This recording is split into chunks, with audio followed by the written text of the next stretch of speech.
She just texted or emailed a little while back.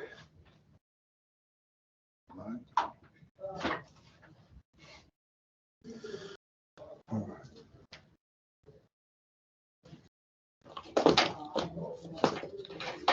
Oh, I can't see.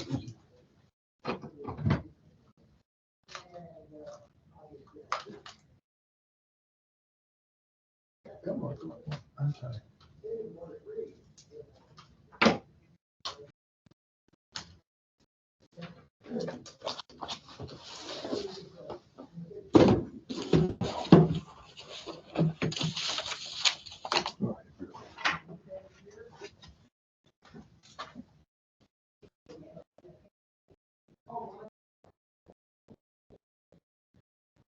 Yeah, when I saw him walk through the door, I'm like, oh my goodness, I know that kid.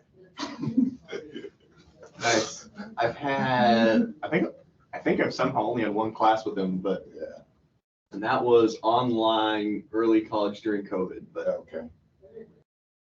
or maybe the back end of COVID, because I think we were back to meeting people after that again.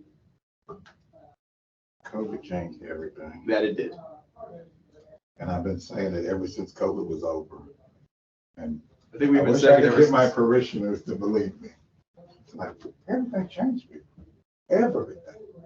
Certain things, yes. I mean, depends what you're talking about. I mean, certain Well- things went back, but yeah. It's our ability to interact with each other and how we interact with each other is completely. Of course, we weren't, in my current ministry, we weren't very heavy into streaming and any of those kinds of things. Yep. And so, by necessity, we immediately went to that. Oh, I remember those days. Yeah, it was like, We had it, but it was the kind of thing like I watched it once or twice ever when I was sick. yeah, And I mean, for people who couldn't get out to church or whatever because Yeah. they were, elderly in a nursing Yes. home or things like that, it was adequate, kind of. Once we started like really doing it, we had to really ramp it up, which meant equipment, oh yeah, training, software, I was 15 at the time, maybe 16.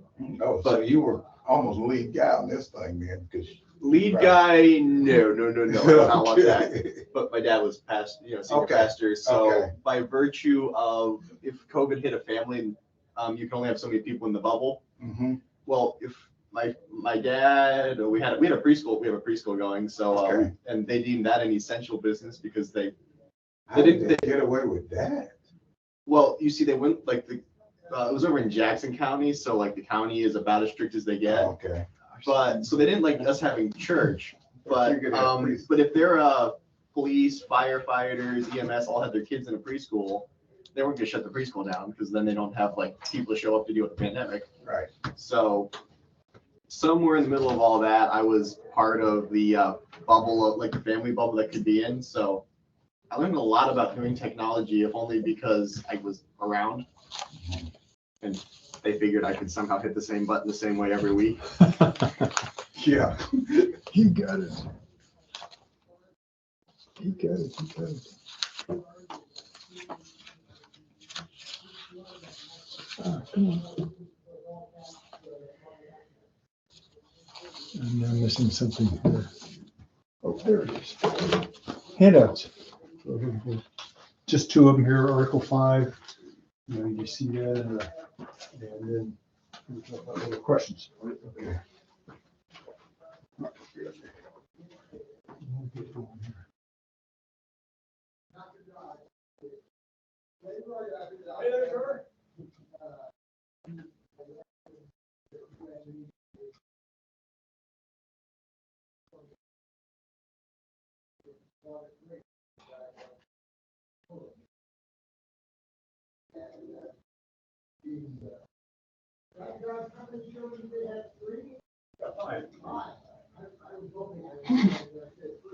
Yeah, that's him. Oh, what? Some old scoring sheets. That's Scoring old. for When what? you start taking a test, those are old scoring sheets. That's old. Oh man, That's older than me. that's like Yes. those were like Scantron by the time I was a kid. So, and there's a packet up there. Oh wow, Yeah, so this is garbage. this pencils. These What are those? I'm just- assuming. Yeah, exactly. Yes. Somebody was proctoring test. Yep, testing times. Yeah. This is somebody who was proctoring test. And, ooh, bunch of this is in Spanish. Oh, Spanish 1, 2. Yeah. Oh, me no hablo that part. Spanish 3, 4. This New Testament, Old Testament. Ooh, I got that at the house. Oh, this is New Testament. I got that too. Yeah. I mean, I own Old Testament and New Testament in Logos. Okay. Now a while back, I think my dad found a copy of New Testament at a thrift store, so he checked it to me. Then I found another copy at a thrift store, so I checked it to a buddy. And last night, my dad was like, "Oh, I found somebody." People just keep dropping off books. He was like, "You have this?" I'm like, "Yeah, I have a copy. I own it in Logos. I already gave a copy away." Yeah. But if I ever find a hard copy of the Old Testament edition, I'll pick it up. But honestly, I just do the Logos one anyway, Right. because It's easier to navigate. and I mean, I like my hard copy stuff for a lot of things, but that one I use enough where I like marking it up and all kinds of crazy stuff and highlighting and notes in the Logos. It's easy. All right, John, we can do that this year. So did he say you had a daughter with cancer? Is that what I heard over the hallway? Yeah, right. We just found out this Tuesday. Okay. Yeah, she visited a couple weeks ago with our other daughter and son from Chicago for the 90th birthday of my wife's mother, who lives in the area. And at that time, she talked about she's been having some problems, bleeding, and thought it was eating stuff, and so she went in for a colonoscopy, and sure enough, she's got colorectal cancer. And just found out today that they had scheduled a CAT scan and an MRI Yes. for sometime in May. And Grace texted back and said, they just moved it up to Monday. So we're glad for that. She's going to talk to the oncologist tomorrow. They took some biopsies, and so they at least know the type of cancer. And question is, has it spread? How far? How far? Yeah. 45 years old. So shoot. I mean, any age is, Right. dramatic, but for an old codger like me, you sort of expect it at that end, but, so don't know how to respond to one way or the other. Cool. All right, anyway, but thanks for the question and the thought. Should we pray for that one real quick, or Sure. you want to? Sure. Absolutely. Heavenly Yeah, Father, you bet, just Marvin. thank you for allowing us to gather again this evening on such a beautiful day.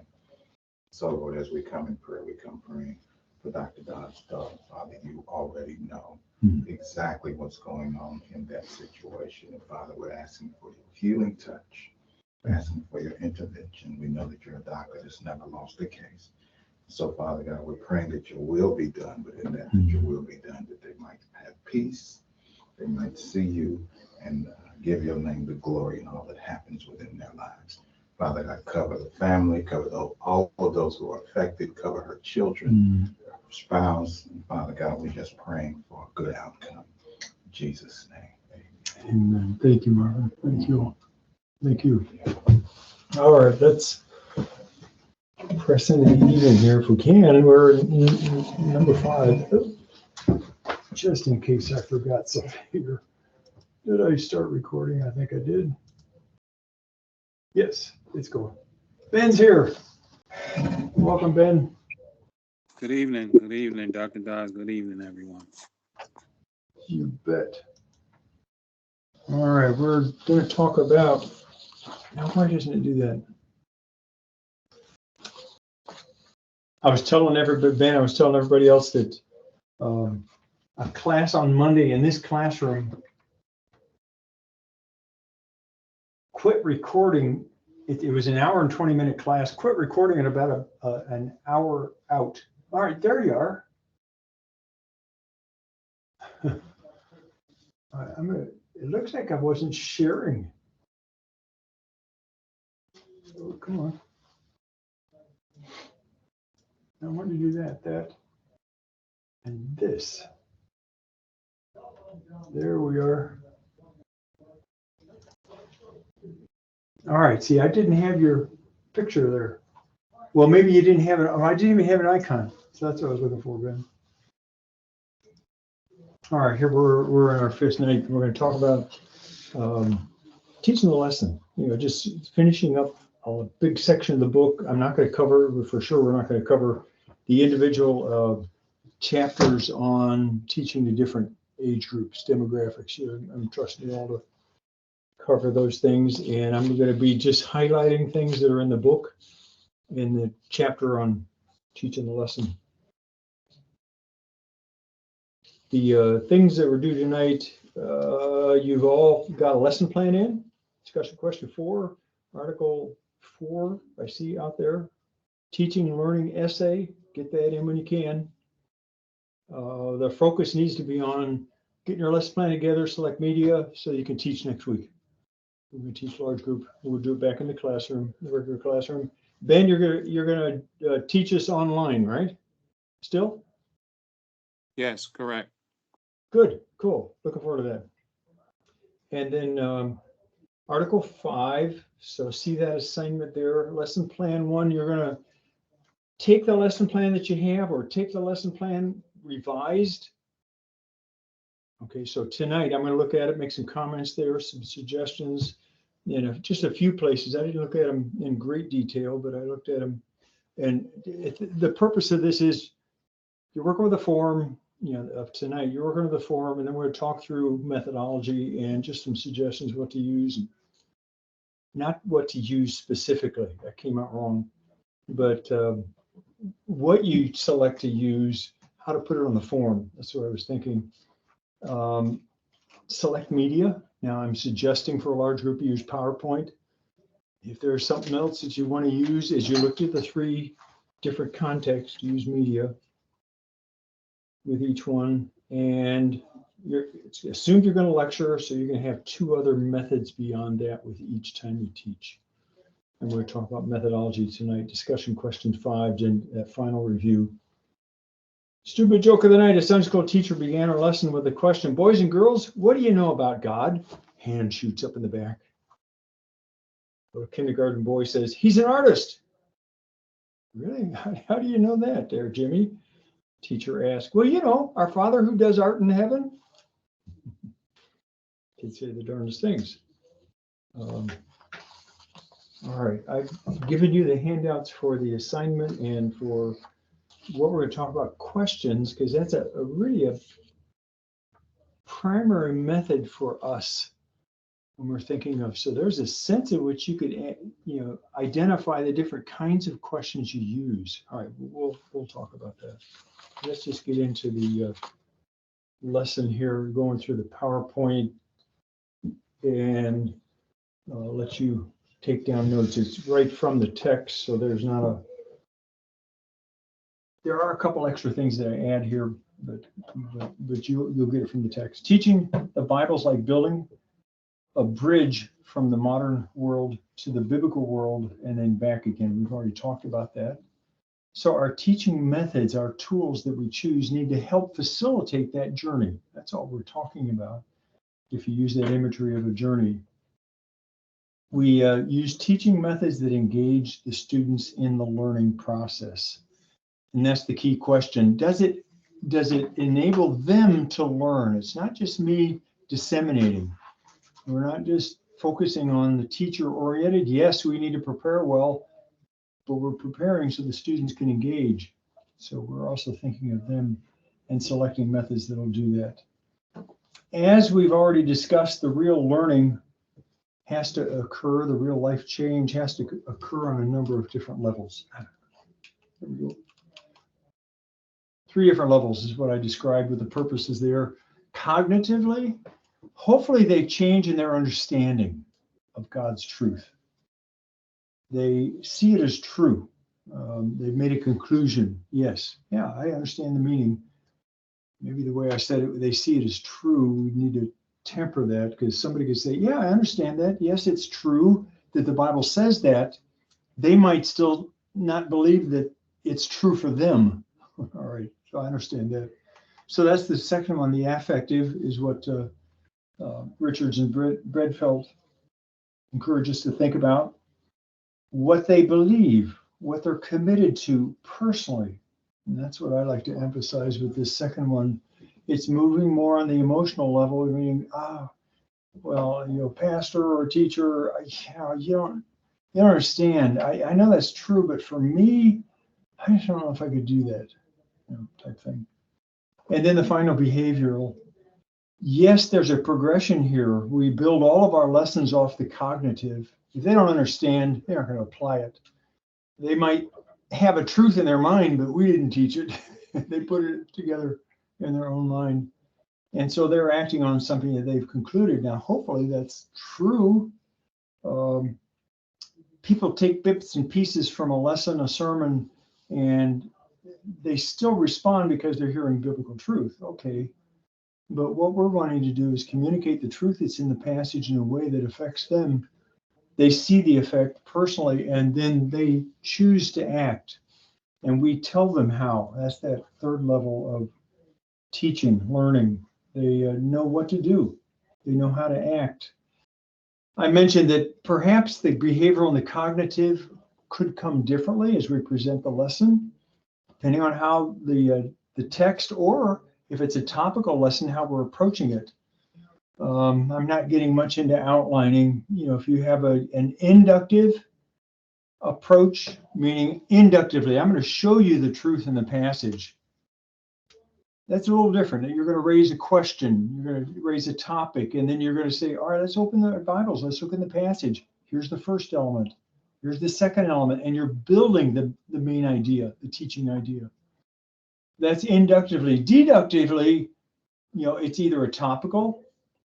God wants us to love our wives. How do we do that? You see that a behavioral teaching is very, step one, step two, step three, that type of thinking. But cognitively, we understand the truth. And yes, you might be unfolding parts of it in the lesson plan there. But behaviorally, you might say 1, 2, 3, 4. But affectively, that was the hook, book, look, took. Affectively, you might shift your thinking and say, that's really what I'm doing at the end. All right, what are you going to do about it now? You understand it. You know how you could do it to please God, will you? All right, and there you deal with that level of purpose or aim at the end of that. The fact is, we got to employ all three usually. I think preaching, teaching, there's an emphasis on some passage, very practical, some passages very exhortational, but they all start with understanding. Depending on what we need to deal with in that book part of it, might have a stronger emphasis. So cognitive methods, now they deal with it, page 184 and following, for discovering and understanding the truth. I want them to know, rather. They're asking, I want to know the truth. Methods for emphasizing truth and recall. And they talk about memory aids, songs, puzzles. All right, lots of things that you can use. You're looking at your age group. You're looking at the size of the setting that you're talking about. But the case studies, brainstorming, discussion, all those methodologies that they discuss there, these involve different levels of student understanding. They understand it in real life. They understand it in writing, in a picture. Some cognitive methods only provide information, but they don't guarantee understanding. Like I said earlier, I see that the Bible says this, but I don't think it applies to me. Meaning that personal understanding is what I'm thinking of. Yet those which require critical thinking, problem solving, now we're getting deeper into understanding it in real life. So there's even levels there. But cognitively, I want to use methods that help students to understand the truth, provide information understanding. Affectively, for internalizing, personalizing the truth. Things that will enable them, and they suggest recall, page 185, deal with the emotions. They argue that to learn on this level requires the use of story. When I say story, what does a pastor do to bring in story when he preaches? A lot of the time, sometimes just, they take a parable or they use the story of scripture. If it's a narrative, for sure, or there's a story that illustrates it, yeah. Mhm. What about personal life? Yeah, we give a lot of personal illustrations. Yeah, Marvin, you do that all. I ran across a good, this is not in Lawrence of Breadfield, it's another text. Levels of illustrations, and I'm going to use the word illustration to refer to anything we use to help somebody to see, and I put see in air quotes, to understand, to feel the truth. And there's where real life comes in, a story. Sometimes our illustrations are, this is exactly what Paul said. Now we're in John. This is exactly what Paul says later in Romans chapter. And so we use a verse. We go, oh, yeah, but it's coming at the truth from another angle. But most often we're thinking of something that helps us to, if we're hearing it, seeing it with words, now we're seeing it with our mental eyes, or maybe we put a video clip up, brings real people in, talking it through, or you bring someone on that shares a testimony or sing a song. There's different ways you can do it.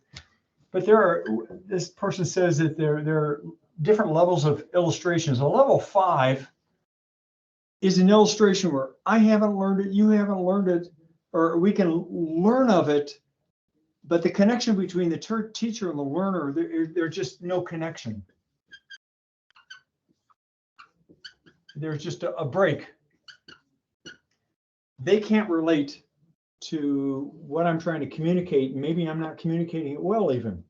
All right, but let me just give you an illustration. If I were teaching a junior class, these are young kids, 6, 7, and I started talking about quantum physics. I don't understand a lot about that, and so I could maybe wander around a little bit. But there's a break. We don't have a common ground for talking there. There are illustration books and things that we run across the newspaper. Go, oh wow, that connects, and I get it, and maybe a little bit. I'm fascinated in it. But if there's a break, the learner doesn't get anything from it. I don't use level 5. Level 4, I learn it, the teacher learns it, the students learn of it. Paul over in Romans 5 says we both learned that. I've never traveled on an ocean liner, but we use illustrations from the Titanic. All right, if the right age can relate to ocean liners, there's a history there. More and more you talk to kids about phones that are connected to a wall and they don't know what that is. Sound like an old person. But we both can learn about it.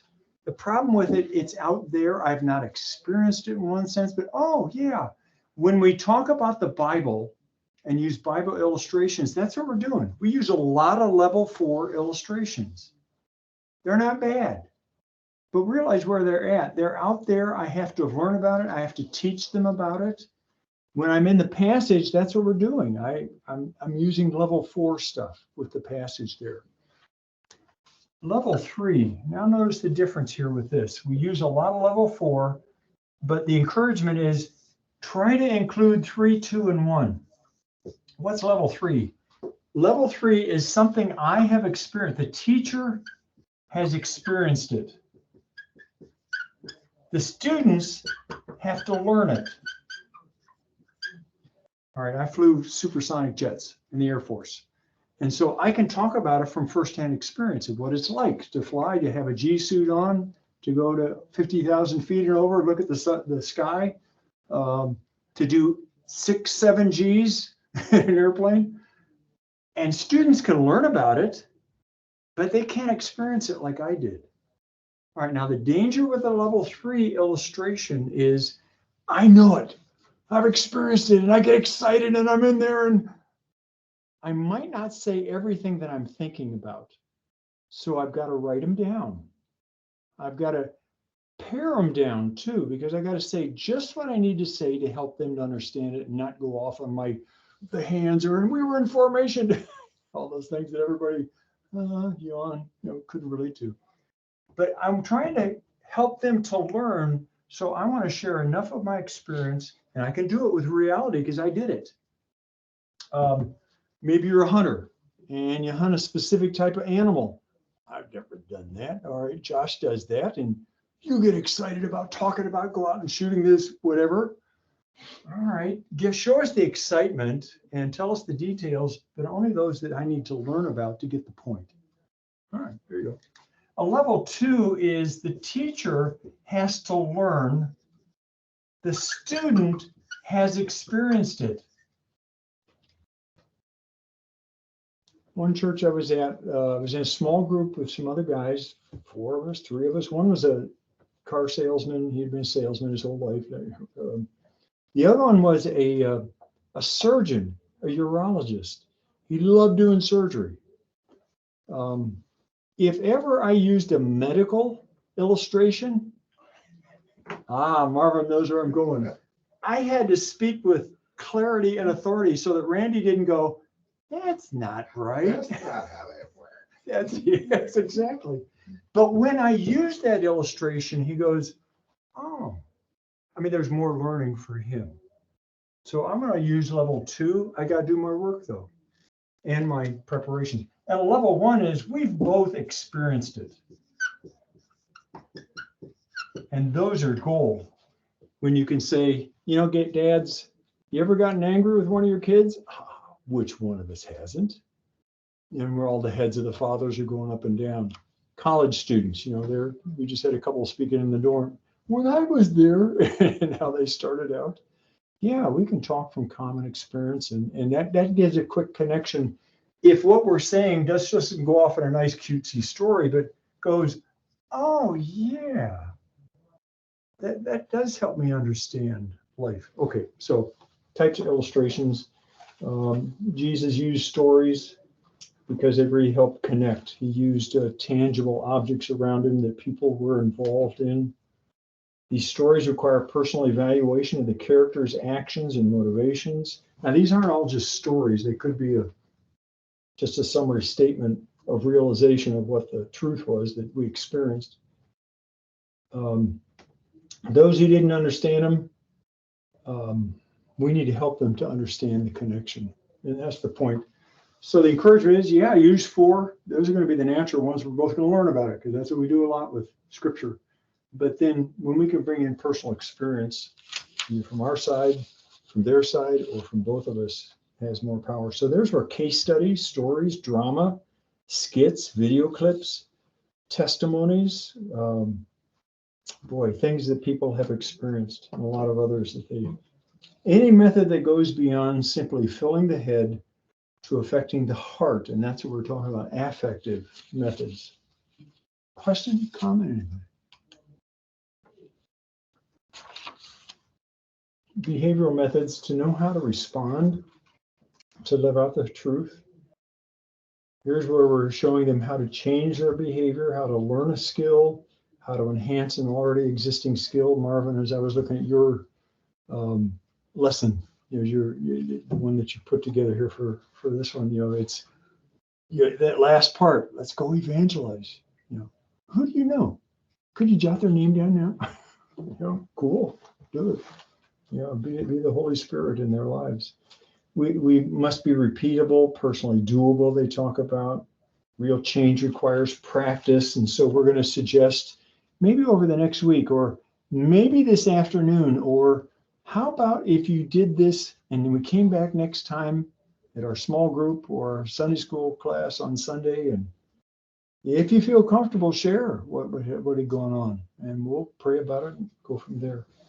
Methodology, we want to demonstrate or discuss definitely proper behavior, guided practice perhaps. If you're teaching Bible study methods, well, take some time to do it somehow. Maybe that's in one whole lesson you're going to actually do it, but you can show little bits and pieces as you're going through it. Overseeing explain practice, guided practice is the old, I'll show you how to fish. I'll talk you through fishing. I'll let you fish and then critique, and then I'll walk away and let you fish, type thing. Wise teachers will move beyond telling to guiding to suggesting desired results. People are not engaged in personal growth. People resist help in personal growth. When people are not encouraged in personal growth is what I'm saying, then we shouldn't be surprised when they aren't. And people resist help at times in personal growth. So this is a harder one, what I'm talking about, that behavioral, didn't go all the way down. Examples, workshops, when we get to the look and took section. In the look section of the lesson, we're really focusing here. Yes, we might have suggested things as we went through the lesson, and that's good methodology as you're going through. Keep your audience real life close by. But then you get in the look section, it could be, all right, let's stop and think of what it would look like if this truth were lived out by people like you. Now, you aren't being personal yet. Still, now we're thinking about Christians. Well, let's narrow it down on my Wednesday night group. I sometimes say, all right, let's talk about being men here. How should men do this as opposed to women? It's easy to go off and talk about somebody else, how they should do it. So let's talk about how we do it here. And then that final one is that took part. Okay, what are you going to take away? What could be the thing that God, the Holy Spirit, is nudging you to do, to take away from this week? And then there's a number of responses it could be. Criteria for choosing teaching methods, and they present 4 questions here for us. Who are my learners? Now there's the demographic question, age, ability. We want to filter out for that age, that context, and the purpose we want to accomplish. Filter out that which might be too simple, and then everybody yawns and just goes away and wasn't pushed or stretched. Push is maybe a bad word, stretched. It's not too difficult, meaning, I couldn't do that. When you're thinking of responses where we're looking at the end. Or maybe too, I could use the word childish. And that could be a teenager going, that's for little kids, not me. So we have to watch our methodology there as well as our suggestions. Question number 2, they ask, what is the lesson's aim and objective? If it's understanding, comprehension, then what's the method that will help facilitate that? Belief or conviction, application or change behavior? What's the method that will facilitate that? Those are the questions that we need to be asking when we're choosing methods. Question 3, they ask, what aspect of a lesson am I in? And I'm going to give you, or the back of the handout, I'm going to talk about in a second. One that I just recently heard from Dr. Hange, Tim Hange, is he gave just some 4 simple questions, but I really liked it. So I thought, let me work at that. So I've been using that in my ABF and in my classes here, just different way of thinking of it. But if it's the hook, methods to engage. The book, methods to ensure understanding, comprehension. The look, methods to affect motivation. Now we're moving toward action should be taken. How should people live this out? And then the took part, methods to practice appropriate behavior. Question 4, what resources will it require? Media, technology, materials for each methodology. So that's where I'm asking you to think of just the media here. but boy, only 3 times we're doing this, and in this class setting, what other media do you have? And there's so many neat media. I saw all your articles about media, and you all, as you're talking about technology, I don't remember a specific article, but I do remember the comment in one, whether it's Ben, you, I almost think it was yours as I was reading it through, the stretching that, in fact, I think, Ben, you asked your pastor a question about the technology, because it would just end up being the two of you in that setting. Nobody else showed up that day for that group that you have there. But how to use technology with kids is what I was thinking of. I read an article that was doing VR. Huh? And they Really? yes, and they were putting the people who would normally be in their worship service, the greeters and all of those things, in a VR setting. And I thought, Really? that is out there. That's stretching it. Yeah. And a couple of you indicated what I've run into at times, older people. Oh, we're just not comfortable with it, so we don't look embarrassed. You know, so there's a generational issue with some people. Some people think it's ungodly. Okay, got to deal with that one I don't too. know about that, but yeah. There are some ungodly elements to technology, and so they're just not wanting to use certain kinds of technology because of that. So it's a wisely. In another context, another book, Jim, I don't remember the last name. Jim is his first name. Secularist, total secularist. I heard him at a leadership conference once. He liked the church. He was a cultural Christian. So they invited him to this leadership conference to talk about organizations and leadership and what he observed, because he had written a neat book. And in there, he said, with technology stimulants or stimulators or something like that. And how can you do it in the church? And the principle was, don't be the first to adopt new technology, but don't be the last either.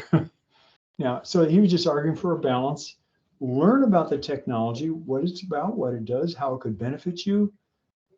But it usually takes a little bit of breaking in to find out, oh, I don't want to use it that way. So when somebody says, do you know they could do that? You go, I never heard of that. And you find out, yeah, that is one of the major downsides. Well, usually not be the late adopter, be a little later with those technology innovators or something like that they call them. That seemed to be wisdom. You know, some of us are very adept at technology, but we've got to deal with an audience, is what I'm thinking of there. What resources will we require? Now, let me throw in another chart here. This was not in Bradfield. I don't know where I thought about it. It was in another resource talking about discipleship and what can be accomplished in different groupings. So you hear large group, accountability group, small group, accountability group, and that's some of the thinking. But the large group, 70 and over, comes out of sociological studies, that how we as human beings here, at least in America, relate. But what can be accomplished at each of the levels? And so you think about it. You got a normal Sunday service, 70 and up. Mostly one-way communication. Accountability? Nope. Did Joe show up? Did he not show up? What kind of relationship? And I call them strangers. The words off the right are just what I have adopted. Medium-sized groups. So now we're looking at our Sunday school class. Good size. This is what I'm calling for you for the large group. Limited two-way, because you're going to ask for questions. People will respond in that setting. Accountability. Yeah, you might have a Sunday school quarterly that you're using, but did they have to read it? You know, you want to encourage them because you want to use media that'll help them to facilitate. And they're, as we talk to one another, we're acquaintances. Yeah, Joe, he works at, no, I don't know where he works. I don't even know his last name, you know. We've got a new guy coming to our small group, Steve. I got a wrong name in my mind. So it took me a few weeks and somebody said, no, it's Hewitt, one of the other elders. Oh, Hewitt. So I finally got that down. So we're learning a little bit more about each other there in that setting. Small group. Now we're talking about here, normal, sitting in a living room in our Wednesday night. Good two-way communication. Yeah, if you committed to studying, what we're doing for our small group on Wednesday night, we don't have outside materials. We're going through the pastor's sermons. So I'm telling the guys, and our pastor always gives us a handout, and they're all filling them in. I'm not asking that, but I'm saying, bring the handout. That's all the accountability is, but they're doing pretty good. And I'm asking them, what are you seeing? What are you observing? What did he say that you liked? What did he say that you didn't know about? So we're using that. But they don't have to do anything beyond that. And so we're creating a family relationship. In fact, Steve, the new guy, says, I really look forward to Wednesday nights. I'm glad, Steve. We don't know each other real well, but yet he's feeling real comfortable. I asked him last night a personal question. I didn't know if he was comfortable enough. His wife died unexpectedly back in November. I mean, he woke up in the morning and she was laying next to him dead. She had had cancer and didn't really expect it. So anyway, all right, he told us that right at the beginning, and just as he shared a little bit of his life. But we're talking in Daniel chapter 3 last night, and it's the section where the Shadrach, Meshach, and Abednego are going to get thrown in the furnace. And Nebuchadnezzar says, do it or die. Mm-hmm. And they say, well, okay, our God will protect us. And if he doesn't, so I asked Steve, I said, Steve, if you feel comfortable, would you mind? How did it feel the first time she had got cancer? And the second time? And he felt comfortable to share, but then he started to tear up a little bit. So I said, Steve, all right, so we got into family area. That's family to me, where you can talk about that. And then the one-on-one, there's your accountability. It's very direct. There's usually a specific issue you have going on. Your communication will be, you're talking, well, Mike, you said you do something this week. How'd it go? We're talking very direct with one another. Are the accountability is for personal growth is something we're asking about. And so we're definitely friends, friends stick closer than a brother, as scripture said, or is what the passage I'm thinking of. All right, so that's another dynamic to throw in there when you think about kinds of methodology as well as context. Question, comments, anybody? The large group I'm preparing for is going to be above 100 when I turned in, because there's an opportunity in July. And I thought this was the perfect thing to put together. And will it be like a teaching setting? It's not like a sermon? Yes, it's a congress, a state congress. Cool. They'll be in classes so people can from talk 8 back. to 10 in the mornings. There's 8 different classes. They come from all over the state. And then about 10:15 to 11:30, there's several things that go on, but in that time is a group teaching on Tuesday, Wednesday. So I volunteered myself for that teaching, and that is exactly what I plan on doing. So critique it hard. All right. Well, we'll iron sharpen iron here. I've had an opportunity offered to me. Dr. Granitos, our school president, the school's a member of the IFCA. I'm an individual member too. But anyway, the school was asked to do 2 seminars. So Dr. Granitos said, Mike, could you do one? It's on prepare, equip, something else is the theme of our summer conference. I said, sure, I'll be glad to do something like that. So I'm the same thing. I'm trying to put together for about a group, it's whoever shows up walks in the door because of the title, but they're usually 30 to 40 people. So I'm thinking the same dynamic there with you. What materials to use and how much to cover. Oh, wow. And praying it'll work good. So the Lord bless you. You do that for sure. All right. Now let's look at methodology here. That's what the rest of what they're talking about here. Page 189 and following, a lot of them. Storytelling. Don't tell a story without practice. I'm just highlighting some of the things they say. Boy, that's so true. Especially if it's a level 3, tell a story about yourself and you forget parts of it. Now, I know this is a bad problem if I don't practice, because my wife will say, you forgot something, because she knew the story. The rest of the congregation didn't. I go, oh, shoot. And that was a big, important part. All right, so you got to tell it so you don't overtell it, too many details. And then they miss it, or I tell a wrong detail and it deflects their thinking from the point that I'm trying to get. Not that I'm trying to hide anything or craft a lie, but I want to make sure I don't tell too much. I focus it right. So practice is important. Let the story speak for itself, meaning as you're telling the story, don't stop and do a lot of interruptions.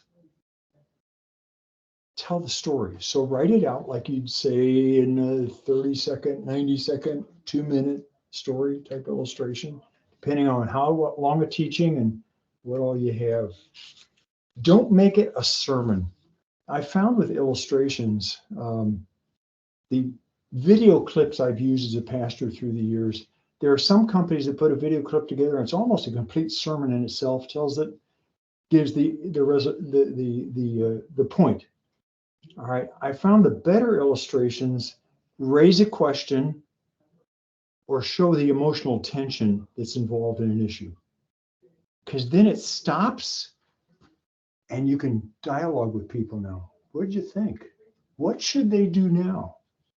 You know, that is a better brief illustration. Now you're moving into these areas. You're not one that's experienced it, but yet you're trying to identify with your audience something that they either have experienced or definitely we need to learn about down the road.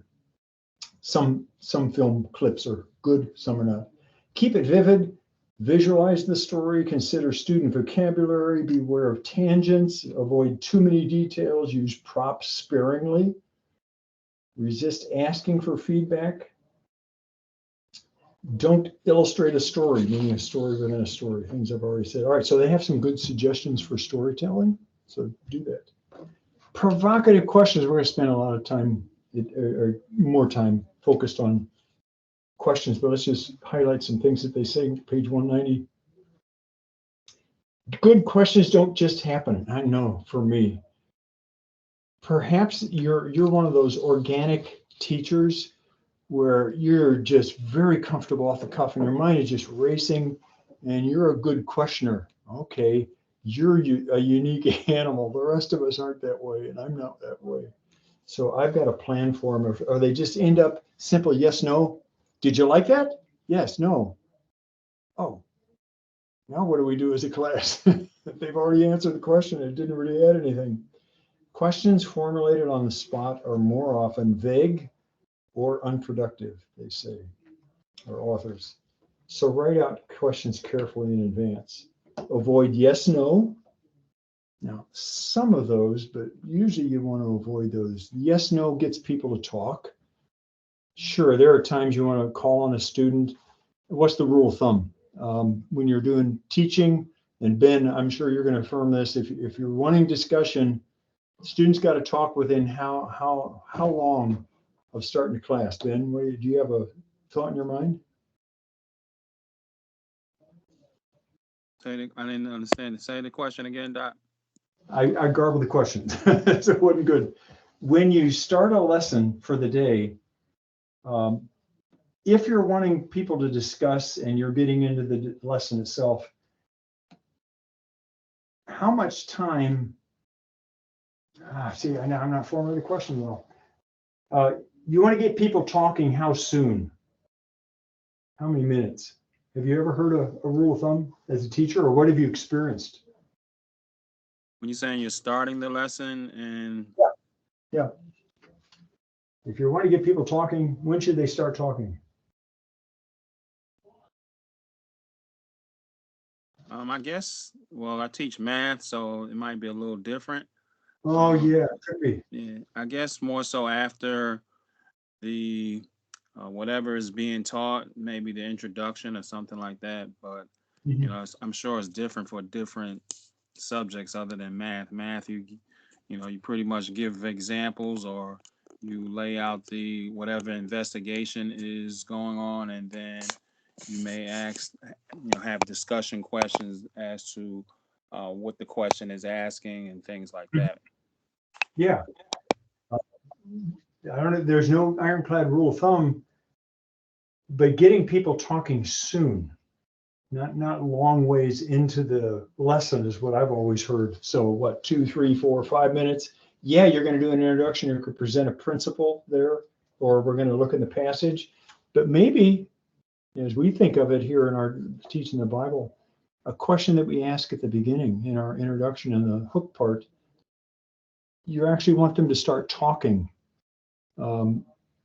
graciously engaging people that would not talk much, because there are people that we know that will shut down and they just never will talk unless they get talking, and they get validated that it's okay for them to talk, and you're going to respect how they respond. You respond to them.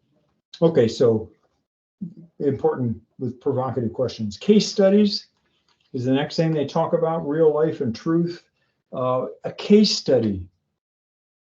You use biblical case studies. What about Abraham and Sarah? All right, that's a case study.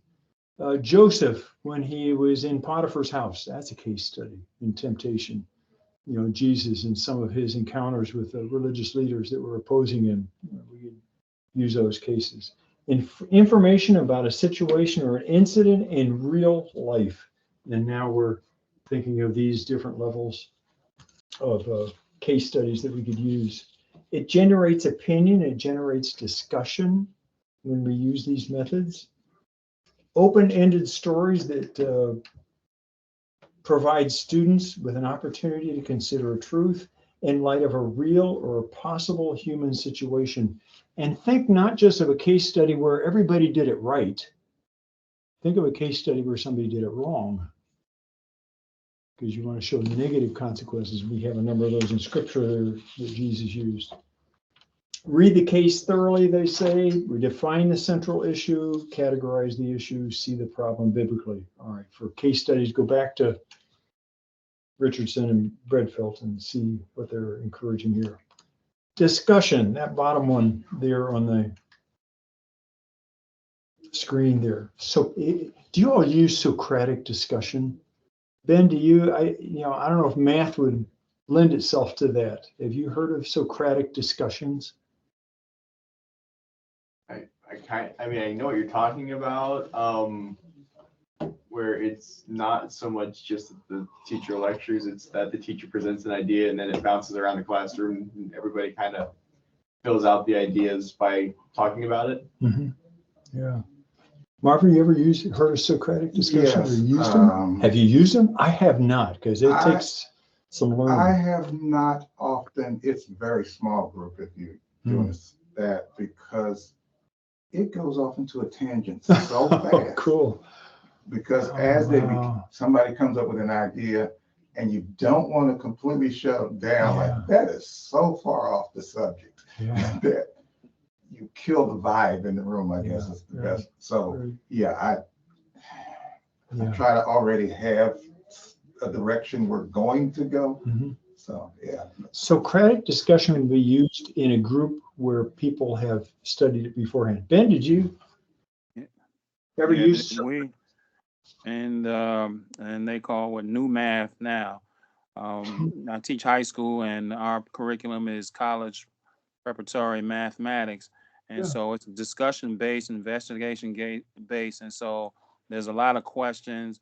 Most of the lesson, because they work in groups of 3 to 4, you have individual persons doing different things, but the main part of the learning is them asking one another and telling one another. So one of the prompts that I use I call it Think, Pair, and Share, is ask your neighbor or tell your neighbor. So I throw out a question, and then I'll say, well, ask your neighbor or tell your neighbor the answer, or ask them that question. So with math being going in a different direction, it's not so much rote memory. It's more problem solving and investigation. You have to engage that Socratic method in terms of reaching, different levels of mathematical learning.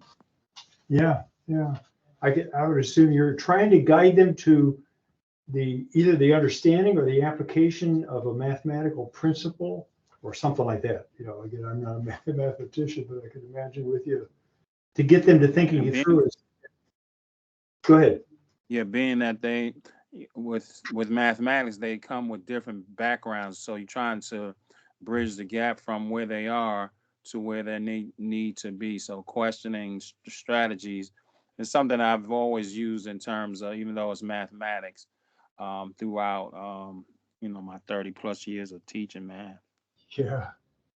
My wife has been a substitute teacher for quite a few years. Her background was science, math. And so she substitute taught in a lot of math classes, and she enjoyed the math classes. But she got frustrated when the students say, well, just show me the technique to get the answer.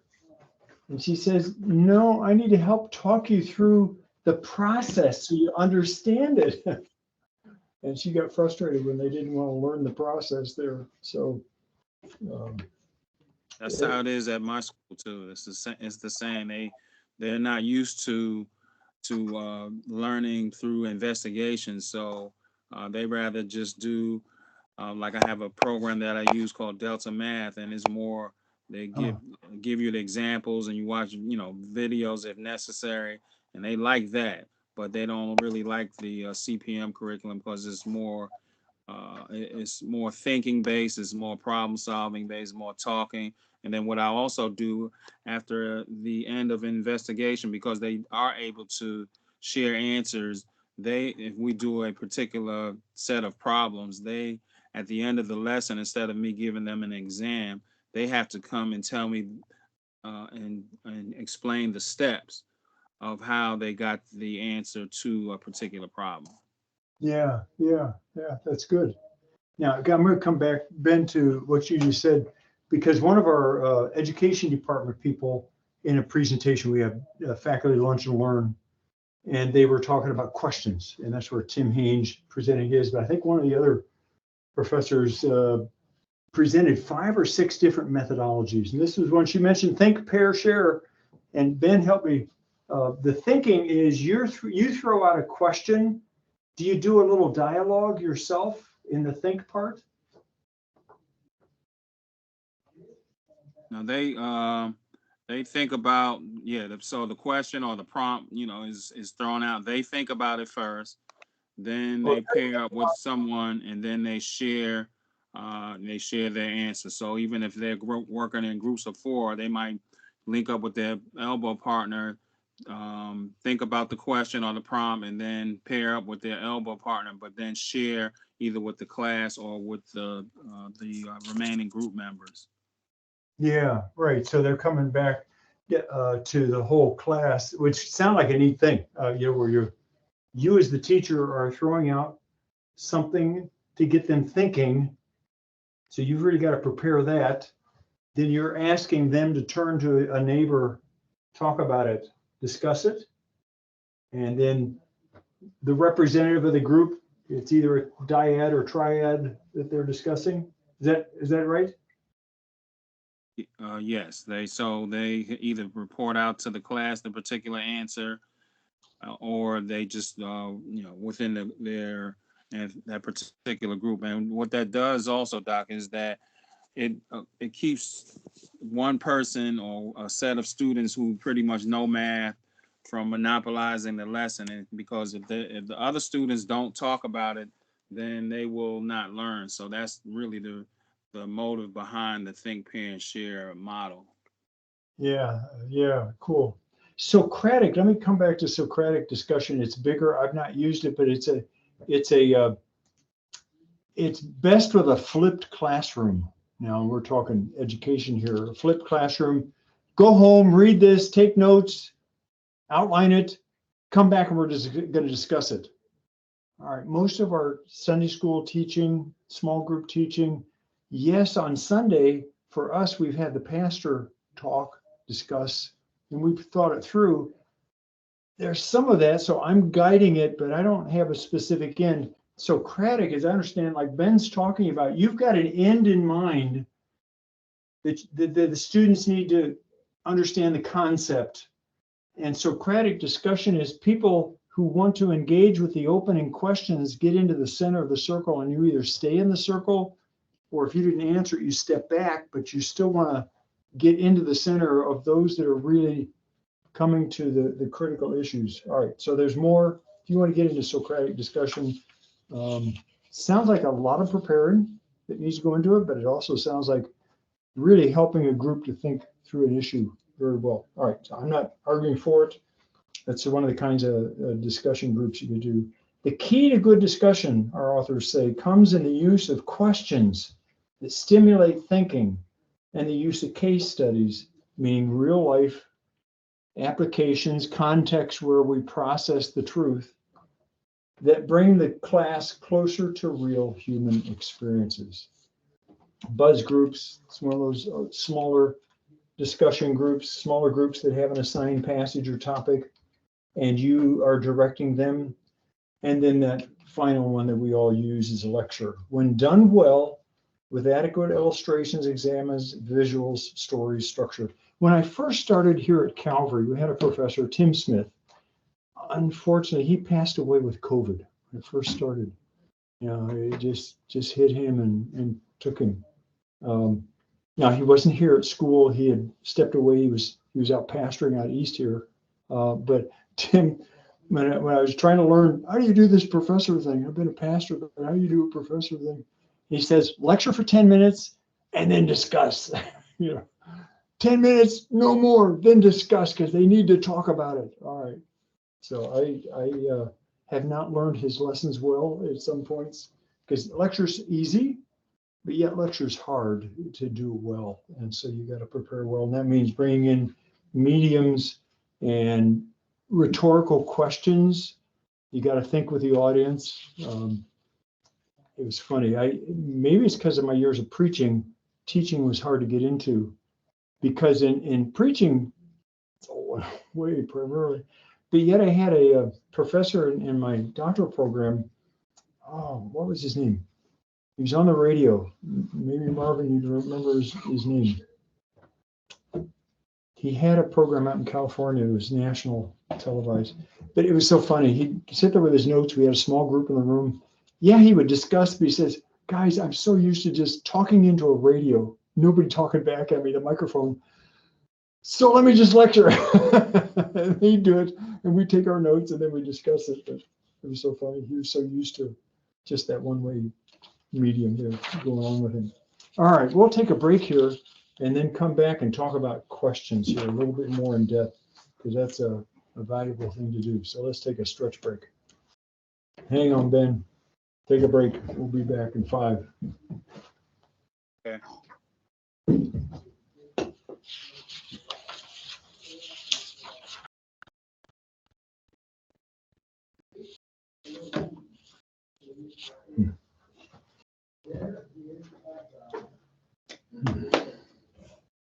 Oh, that's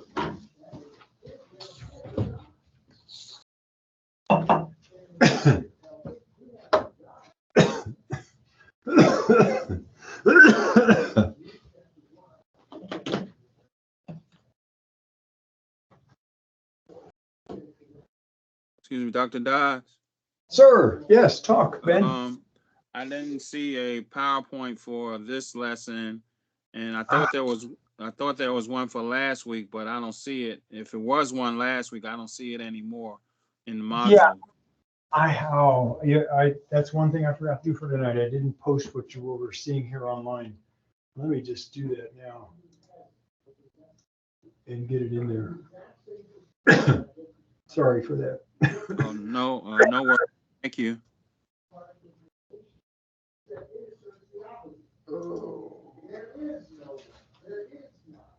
Was there one for last week too, Doc? Yes, there was. Yes, there was. Yeah, I thought I was following along. Usually I follow along on Yes. my other computer, but I didn't. When I looked today, I didn't see it for last week. So maybe I overlooked it. I'll check again. No, I think I deleted it because I changed the file. Oh, okay.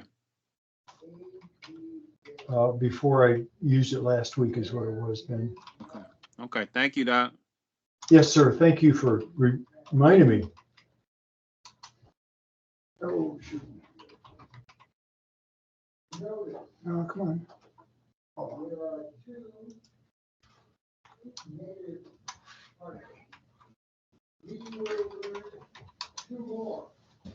oh come on.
Didn't do it.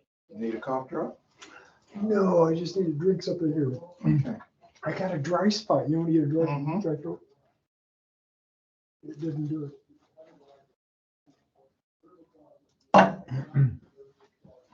I'm also trying to not spit all over the screen.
All right.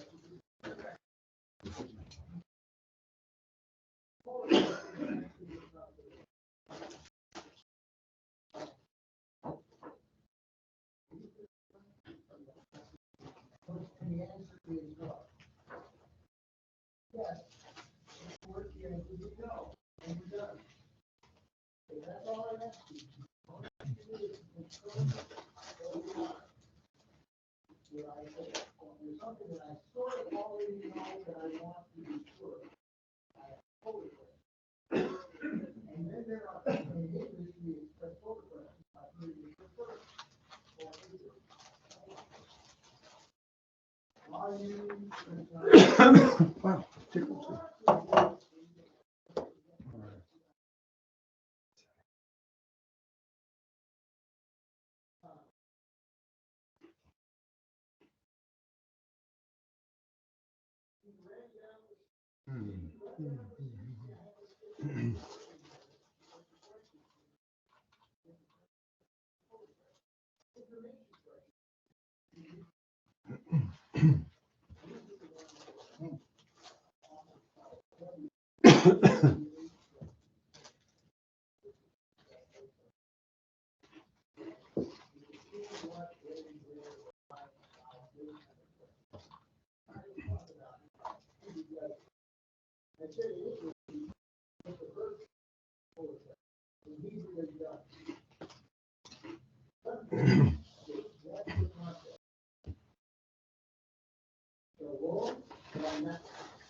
Oh, come on.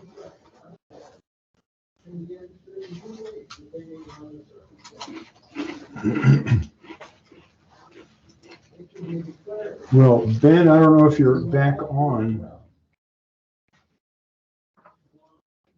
yet.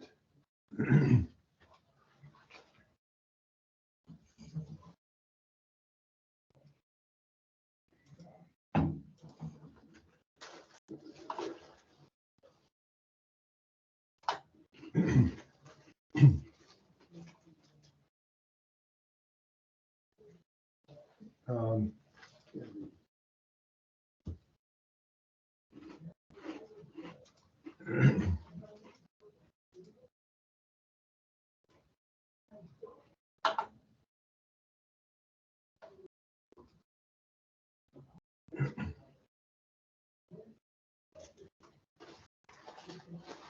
all right, Ben, are you back on?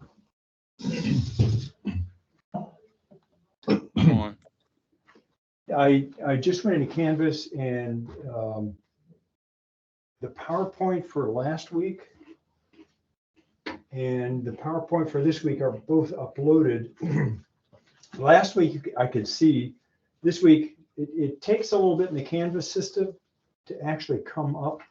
I just tried to check it and it wouldn't come up for me yet, but it's there. That's, I don't know if you're seeing the screen. It's what I'm showing right now, so we'll check that in a minute here. But you might go back and see if you could call it up, you know, hit on the link there in Canvas in week 5 and see if the PowerPoint. Okay. That's what you were asking about? Yes, thank you. Okay, we'll see. Hopefully it works soon. And if you have a minute, go and see if number 4 works for you. It does work on my side. Okay, I'll let you know. Thanks again, Doc.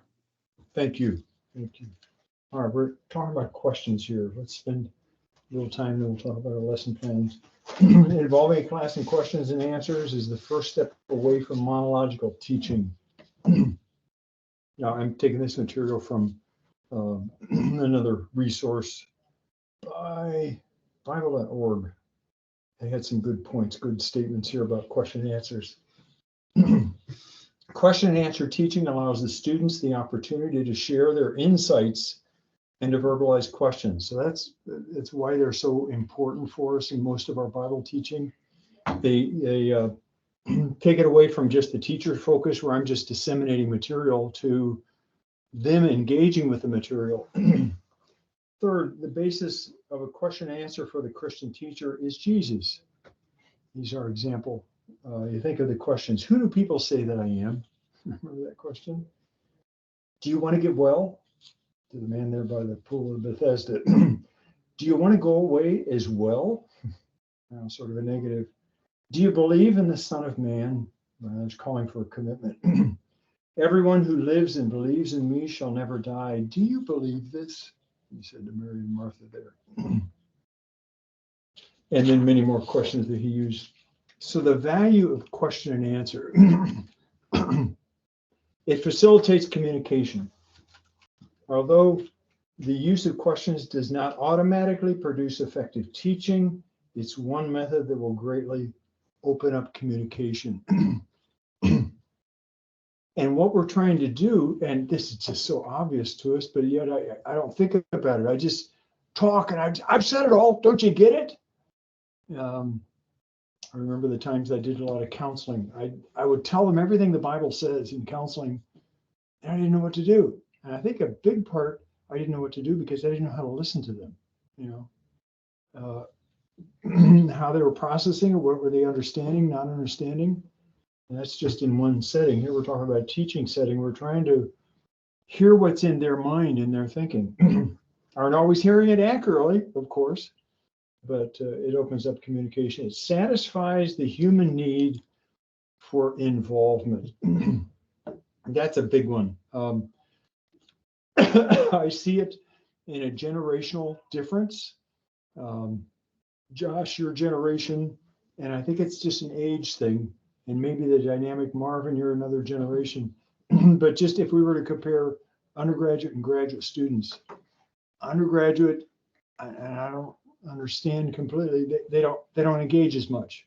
And so you have to really work hard to engage them a little bit more. And there's a number of reasons why. The graduate student, they want to engage. You know, I'm thinking of a theological topic. You know, they're teaching there, and they're dealing with real life, and so they're just on the edge of their seat most of the time, wanting to engage because they've been there, done that. But for all of us, it's involvement, and it allows our students to get involved. So that statement I made earlier that good rule of thumb is to start getting the class to start talking. That doesn't mean everybody, but they raises the expectation. I'm not just going to talk. I want you to all talk with me. There you go, Josh. You're resonating with that because I wound up teaching a Sunday school for like 2 months because the teacher just had a health thing going. The first couple of weeks, it was like you ask a question. So what do you think? Are there any questions? And it'd be like, you almost hear crickets. Crickets, yes. So, but I eventually got them to the point where they would like talk. It took a couple of weeks, and I think at one point me going, well, I don't get anything till handball practice tonight. So if you want me to stay here after we are going to do this, and then they start talking. But not all of them, at least. And you're raising an expectation because some would say, "You have anything to say?" And they've learned, "I really don't want to hear what you're going to say." Oh yeah. So that's what I had to learn. Have to get them talking there. It solicits feedback for the instructor. Wow. A comment. And I'm surprised every once in a while in the basic theology classes, like your sister, she's been in a good church all of her life. I've got her in a theology class right now. And wow, she's got her head on when it comes to understanding just what we've been talking about. Theology proper, the doctrine of God. But then there have been a couple other students, they're free with their comments. So it's been good to hear, wow, I never heard that before. Really? How did you come to that conclusion? Yes. So it's good. It is good for feedback for me to know where I'm at. It shows you diversity. How do you teach a class with Karis and Anna here? Anna, totally different personalities they are, but yet the comprehension of the materials that I'm thinking of there at that point gives me good feedback. It stimulates the natural longing to explore. I mean, all of us want to explore the unknown. We got to be careful with that, but it has to be a guided journey. When you use that as a understanding of the context, I'm trying to journey, take them back to the original world, back over the arch into our world for application. But I just need to be a guide at points. And they all long to see the sights, if we could use that. Like a child curiously asking, "Why, Daddy?" We need to cultivate that. Continuing, it directs the attention. Questions get us moving into the lesson, its content. Now you're thinking of a kind of question with that one. I asked you, I was saying, I've not put in the lesson plan, it's not in the lesson plan, but I think a good technique is to have a question that the teaching idea is the answer for. And you're going to use it in your introduction, or you're going to use it at the end for sure, because that brings us back to, so what did we get? Maybe you heard a lot of details, but did you hear this? That's the most important part, because you're asking them. So it directs attention. There are transition questions that we use. Well, if Christ said that, why did he say this in verse 2? Open your Bible. Let's go back. Let's look at verse 2 now. So I'm guiding their attention. Their thoughts might be going in a bunch of different places. They might have looked at their watch, not because they're bored, but because a thought popped in their mind. But now you got a question. Oh, and you're directing their thinking back. So they're good for directing. It engages the student who responds, but also the attention of the entire class. I used a technique the other day in the class, the theology class with your sister Ed, and they didn't know what I was doing, but I started around just using different attributes of God. And the question was, how would you define this one? And then how would you, and I just went around the room. So they all knew where to go. And calling on someone in the corner, your sister sits right there. There were two girls sitting there and a guy was sort of blocking. And I focused on one and I skipped over a girl. And so the girl goes, I wasn't expecting that. I thought you were going to call on her type thing. Okay, so there was an anticipated, they were ready for it. I mean, they didn't have anything in the notes that they could respond with, so they had to do some thinking and preparing beforehand. It's engaging them, but then they were all, looking down the road. So I'm going to be the next one down there. All right, that's just a simple, not an in-depth critical thinking, but it engaged them because they knew they'd have to answer. It facilitates review and fixes facts in the minds. And there's another kind of question you can hear that we're asking about. What does it say? Simple answer. What does it mean? Oh, I guess I got to think about that. Throw off something flippant. Well, but then if what you just said is true, then what about this? And now we're trying to take them a little deeper there. Facilitates review and fixes facts. but it fosters a climate that it's their class rather than just your class as a teacher. You're going on. So those are good pointers that I found. Back to our authors, though. Problems with using question and answer. It can keep the discussion shallow if all I'm doing is understanding questions. What's there? What do you see? It can keep the discussion just at that discovery level, which is okay. We have to discover. We have to see what's in the text. We have to show them things that they aren't seeing. You know, as you learn the languages there, Josh, and you add, you know, this word. Notice, and where was it, John? Oh, it's our men's group. A couple of weeks ago when we were doing Easter, we did a discussion after the Easter sermon where our pastor went through John 21, where Jesus was talking to Peter around the shore, and he says, "Do you love me? Do you love me? Do you love me?" 3 times, but he uses different Greek, verbs there. He used phileo, or he used agape, and then Peter came back with phileo. All right, so you can bring out some nuances there. Now talk about just your action, but yet you're going to bring in, but Peter used this since he said that verb, but Jesus had used the other verb, phileo, agapao. What do you think that might be going on in Peter's mind? So it's a process, real, what's true to life is what I'm thinking of type of question. We have to do understanding questions, cognitive questions that help us to see what's in the text, the discovery, the aha moment for them. But then we also have to take them a little bit further. If all we're doing is that discussion, we're just at the cognitive level. It's not a substitute for learning at deeper levels. The actual direction of the learning toward that comprehension. Questions cannot impart objective data.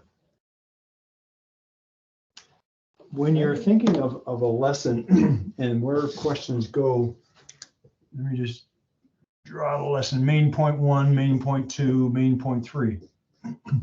Where do you use questions?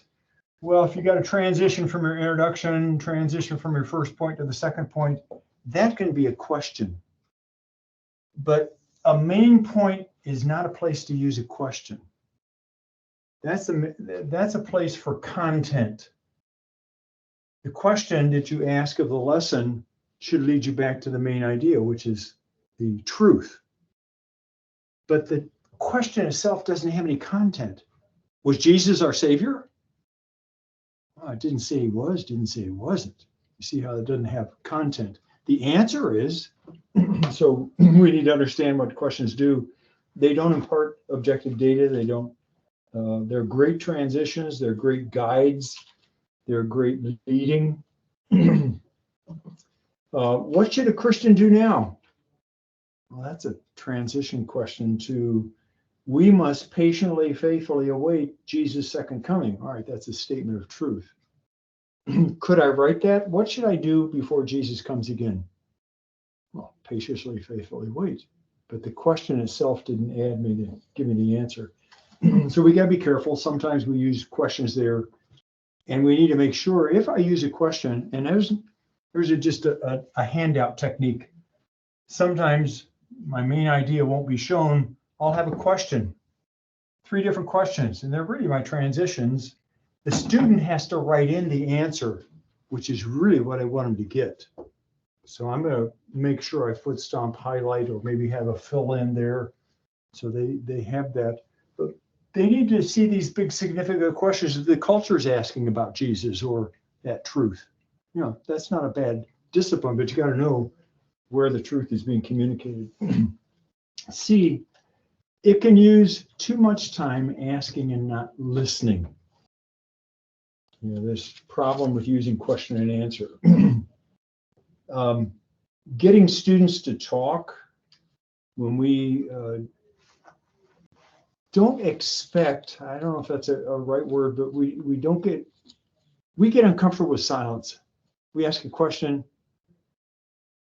nobody answers. So we give an answer. And it's been just 10 seconds. To the students, Yeah, that wasn't much, but to us, it seems like forever. All right, we gotta get comfortable with the silence, which signals I'm wanting you to engage. I don't just want to talk. Now, my problem is sometimes I don't ask a clear question, like I was struggling with the one I asked Ben there earlier. Sometimes there's not much that's going on, asking and not listening. The content was too shallow, no question. The question was maybe too deep, unanswerable, or they were unafraid. It didn't seem like a safe environment for the person to ask. I don't know if my illustration of giving Steve, I asked him a question. I said, now, if you don't want to answer that now, that's fine. And then paused and let him talk a little. And he was comfortable sharing because of the quality of relationship that we had in the room there with other men. So there are problems with questions. So principles for improving. Plan in advance, and that's the best one for me. Questions off the top of the head don't accomplish what I would like to accomplish. Be on the lookout for learning teachable moments. Here's where a student says something and we didn't plan the question, but they took us all in a different direction.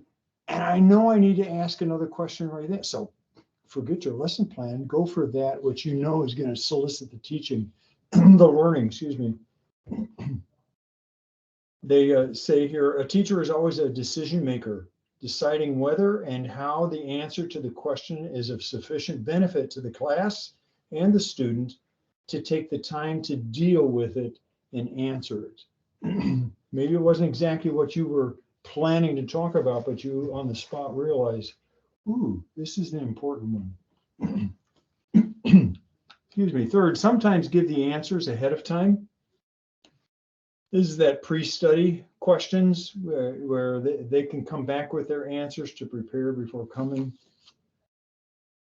And then fourth, only ask questions understandable to the students. Now, I say only, that seems like a very definitive, but maybe the word only should be taken off. Ask questions understandable to the students is really what we're for sure asking.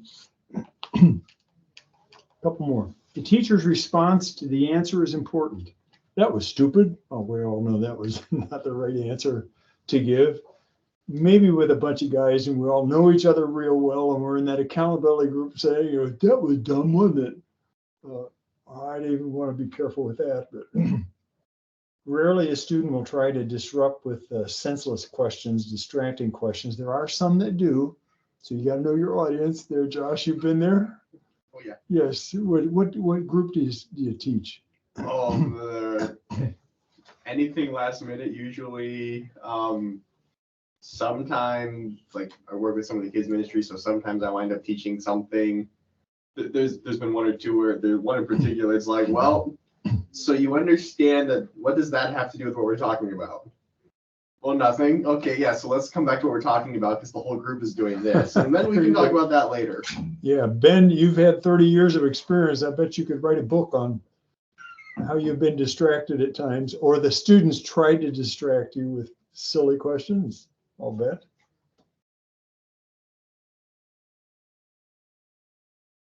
Okay, I'm sure he's had them though. Every question and the student who asked them deserve the teacher's respect, so we got to be careful. Direct the question. This is an interesting one, meaning I'm going to call on a specific student. How I ask the question, the kind of question I'm asking is important, as well as the relationship of the person. If you're dealing with a bunch of people you don't know, there's where you want to be a little bit more sensitive. There is a degree of social pressure when you're asking a question in a group that the students, I better answer right there. You'll have students that you'll ask a question and they just won't answer, and you sit there forever. So you got to learn a little bit about the student. Maybe they're thinking, but maybe they're avoiding. All right, that can happen. And I'm sure Ben. Yeah, excuse me, Doc. Yes. Yeah, my wifey had called me, and then my device is hooked up to my phone, so I didn't answer, and then I didn't get locked out the call, but I couldn't get back to the Cool. to the meeting. I was on the meeting, but I couldn't get back to the microphone. Yeah. But yeah, that happens. And then the key to, especially when you're teaching in a school setting, is and I mentioned this probably the first or second week of class, is relationships. So they know you, they know your weak spots, and and you know their weak spots. So yeah, that has happened, and it happens. I think it even happened the other day. I forgot what I was teaching, and they said whatever they said, they tried to distract me. So teaching in a school and getting to know your students is the key, but it's almost like you're a showman, you're a teacher, you're a doctor, you're a nurse, you're a counselor. So you fill all those roles. So it's a very dynamic position to be in. It's very rewarding. It has its heartaches and disappointments, but yeah, they do that. Everything about teaching that you talk about is I see it every day. You bet. You bet. And you teach junior hires more, right? Or is it high school? I teach high school, usually 11th grade, 11th and 12th grade. All right, I misunderstood. Wow. Yeah, So I taught they're, middle school. Yeah, I taught middle school for like about 20 years. So I've been ooh, teaching high schools for about 6 years now. yeah, high school's a little better is what I hear from my wife, that they, all right, we're growing up, whereas middle school, wow, they're the squirrels you got. Yeah, yeah. Don't give me middle school no more. I'm high school. Well, anyway, hopefully our adults do a little bit better. But in school, in church, we do it. I was thinking, as you're saying that, thinking of Josh Pritchard. He's a graduate from Dallas Seminary. He's in the area. He has his own writing business, and he's teaching in one of our Awana groups. And it's the little kids. I mean, it's not the little kids, the cubbies, but it's just right next one up. And they were giving him a run for his money the other night, but he was doing good responding to them. All right, we want to reinforce student responses, even when they're, and what's the word, wrong? What does that mean? Well, sometimes they are wrong and they're being silly. Sometimes they're wrong, and what do you say? Don't let it pass as true, because it's not correct. So you've got to correct it, but you want to affirm them as they respond. So this is just more a relational thing that we're talking about. All right, asking questions in a large group. What kinds? Well, you're going to do a lot of rhetorical. Rhetorical means I'm not expecting an answer, but I want to stop and let them think. When I use a question as I'm teaching, and if no one answers, I still want to give the time. Maybe somebody will. As you preach a sermon, sometimes you do that, and somebody does respond. Well, I want to acknowledge that, but usually that's a context. People don't talk back at you. Using more rhetorical, the larger the group. Time to think, though, is what you're looking for. In a small group, well, all levels of questions, but beware exposing questions. Now, what I mean by exposing, well, tell us when you did that sin and how bad it got, type thing. All right, we don't want to do that. Some people share a little too much in a small group, and that's another skill, how to guide the conversation and how to help them. In fact, we have a situation we're trying to deal with at the church. A gentleman, he and his wife are in marital counseling, and he's sharing a little too much with the group, and the group doesn't know him, and he's relatively new. And so the leaders had to say, not here. Control his comments there. Now, this isn't questions, but there's a dynamic going on there, as well as getting to know people. And in an accountability group, well, you're definitely be able to answer personal questions, but even there's a relationship you have to develop. There's a degree of confidentiality that you have to affirm. So that'll take a level of trust built up with a group there. But the fact that you're a closed group, now I've introduced that concept. If you're an open group where people can jump in and out, all right, topic, there's another question that goes on with it. We're talking about, just the level of relationship that's there.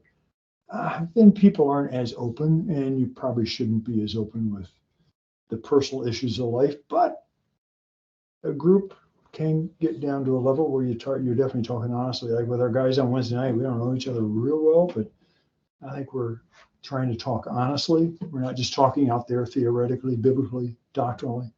You know, we say, yeah, you know, I've struggled with that, but we don't give any illustrations. Some guys have given illustrations, but they were not real graphic, you know, because we're not there to deal with the issue that they described from the past or something like that. But in accountability group, now where you're talking several, hopefully you get to the level of relationship. Now we won't have that in our accountability group. Rather, we're looking at how do I facilitate a teaching with just 3 people, 4 people. That's really what we're going to be getting at. But what you can get at are those very personal questions, you know, because the person knows that you're concerned for them, and you can share illustrations that 3, 2, and 1 on your level as well. All right, let's put it in the context of preparing quality good questions. I missed something here. No. I didn't put the process there. I study the passage. I find the main idea, the teaching idea.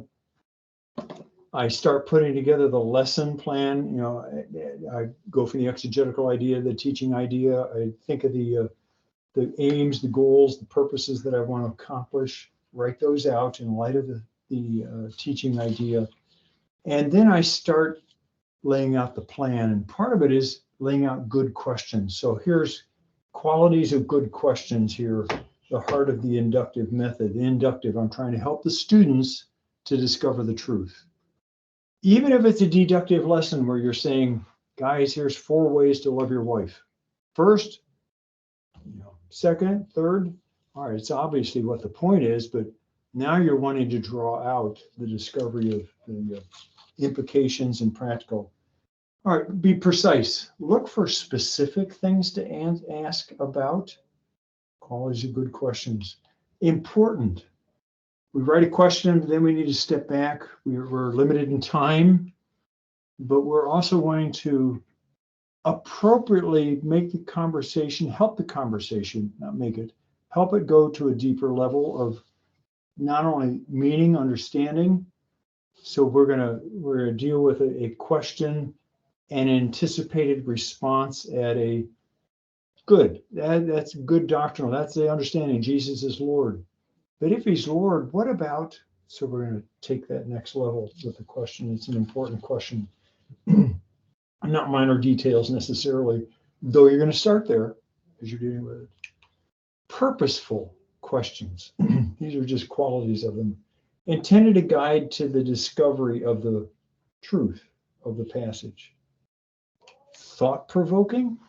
Excuse me, I jumped over thought-provoking, didn't put it in there. Thought-provoking makes student think. Answerable, students able to come up with proper answers through an appropriate discussion. And the last one, somewhat open-ended, stimulates further discussion. I'm going to use a different category, a couple different categories, way of thinking about it. What is an open-ended question? Meaning, that's where our specific applications will come. How does a person in a situation like me live out that truth? Well, that's an appropriate question, but it's very open-ended in that sense of, well, it depends on which situation in life you're talking about, whether it's in my marriage, it's in my job, it's in my, ethics with my money. So there's a stimulate for further discussion, even though you were started in one passage that had a specific topic. A good teacher answers the questions that you would be afraid to ask, and it leaves you with more questions, so you have to search for their answers on your own. Now that's applicable to the student as well as the teacher. Let me say that again. A good teacher answers the questions that you would be afraid to ask the student, and leaves you with more questions so that you have to search for those answers on your own, and that's that last part.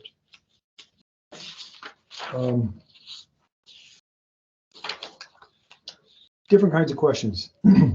Observation questions. Now, this is just at that understanding level.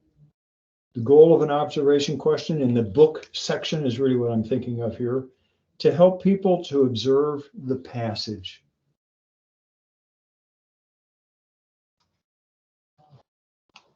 Four types. context. So what's the context here? Place the passage in relationship to the surrounding passages. What's the background? Who's the author, the audience, the history, the culture? What's the subject matter? What is the passage talking about? Faith. Well, what kind of faith? Faith in what situations? The form. Now, here's where we're looking at a letter. We're looking at a prophetic passage. We're looking at a symbolic passage here. It's obvious that what we're dealing with, a parable. There's a story going on, but he's using the green to illustrate people, is what I was thinking of. The organization of the passage, the structure, the literary. So there's a number of things that we need to think about and can ask about. In our text, page 121, there's a list of number of questions to ask for guidance. Interpretation. To help the student analyze and interpret meaning, to find the truth is what we're going for here. We want to analyze, we want to synthesize, we want to categorize.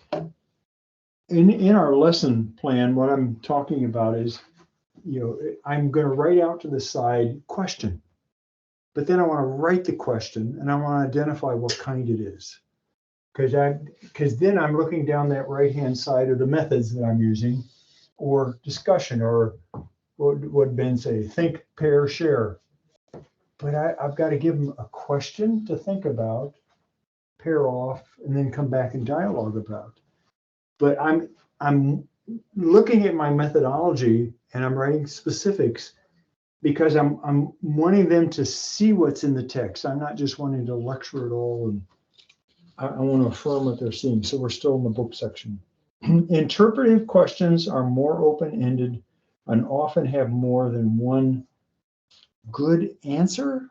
Now, I hear what they say there, page 123, and on one of the meanings, there is only one correct answer when it comes to meaning, but I think they're stepping toward an applicational, that there's the exegetical meaning, but what would it mean in my context? And that's what I think there's more than one meaning they're saying. It's not that they're saying something different than a normal hermeneutic, for sure. It's their contextual communication of the truth. Distinguish between observation and interpretation. An observation is a comment about what the Bible says and how it says it. And interpretation is concerned with the meaning and significance of what's been observed. If Jesus said that to that person in that context, what does it mean? And then there's that other, what does it mean for us in our culture? We're not Samaritans, when Jesus is talking to the woman at the well. Knowing this distinction helps to achieve adequate balance in the study, helps to know how to deal with comments made by students during the study.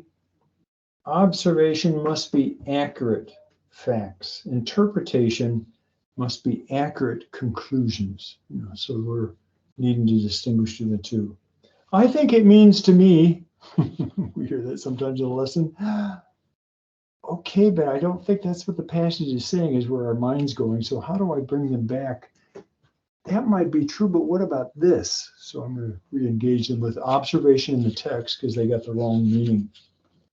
Guidelines for interpretive questions. And observation is about what the Bible says. And interpretation is about what the Bible, I just said that. Interpretation questions is where I'm at. Be clear in your mind about the observation and what it means. That's the beginning of it. Interpretation question answers must be clearly tied and grounded in that text. Avoid first-person pronouns, which lead too quickly to application. And there's an important one. It says to me, all right, that's part of what I'm thinking of. But we need to step back and say, Paul is saying to them to do X, so we're saying the truth. But then making that hurdle into application area, if we quickly go to I, me, we, sometimes we're jumping too quickly to application. We're not thinking through clearly the meaning for perhaps all Christians. So we want to come back to questions there, as well as those that are in the specific passage in front of us.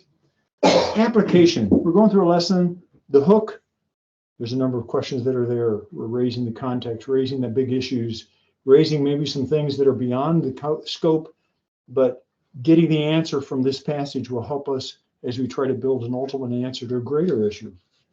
The book, questions, discussion about the meaning, the look and took. Now we're getting into a different kind of questions, the applications, the process. First, summarize main principles, truths from the observation and interpretation. Then, I'm seeing two different things.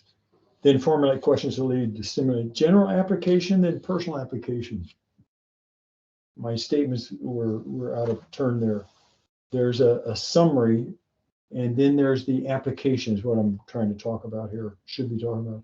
General application, I think that's primarily what we're encouraged to focus on by our authors in the look section. If that principle is true, so we've ended the book section with the truth. And so we're going to say it again. We're in our lesson plan, are either going to write it in there or it's going to be obvious from the text, or we're going to go back in our mind and read the teaching idea from the first page type thing.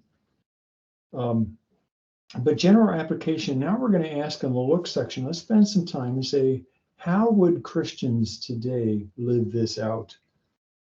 And then maybe some caveat answers. How would women, how would men, how would young teenagers, how would someone in this kind of profession, someone in that kind of profession? All right, so you're still thinking of, and the students are thinking outside of themselves, that's general application. Specific, how should you? And primarily that's leading us into the took section. Are they going to do a lot of answering out loud? Maybe if you're an accountability group and you've gotten to that level of discussion and the amount of time allows you that week to do that. How should I live this out in my life today? And that's really what the took is addressing.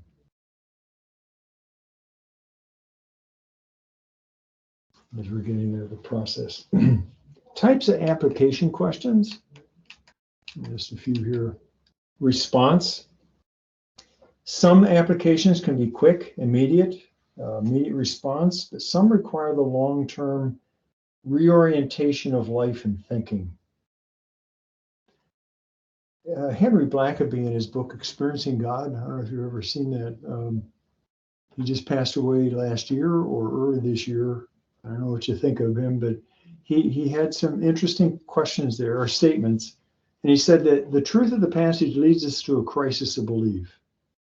Do we understand how that belief affects us? Are we going to do it, rather? If that's true, I can't live like I used to live. That crisis of belief. I can't, and here's Blackaby, I cannot go with God and continue going my way in light of this truth. Following God requires faith. So I choose now, but to reorient my thinking about my life and the implications of, well, how would I do it in this situation that I'm faced with in life? Bridge building questions, bringing that which is true to life in the text into today. For example, who are the lots, as in the man named Lot? Who are the lots in the church today? They're making choices that are moving them away from God. They have a relationship with him, but they're living in a culture that's trying to bring us back into our own culture. Situational questions, relating principles, truths to concrete situations, single parents, families, youth, older adults, specific situations. And then gospel-focused questions. Can you do an evangelistic Bible study? Of course. What kinds of questions would you use there? Well, the same thing. What's the discovery? What are the truth questions? What are the questions that reveal truth? They're in the book section. But now in the look, now you're thinking of an unbeliever, and your prayer is that they would come to that practical step of surrendering their heart and life to Jesus Christ.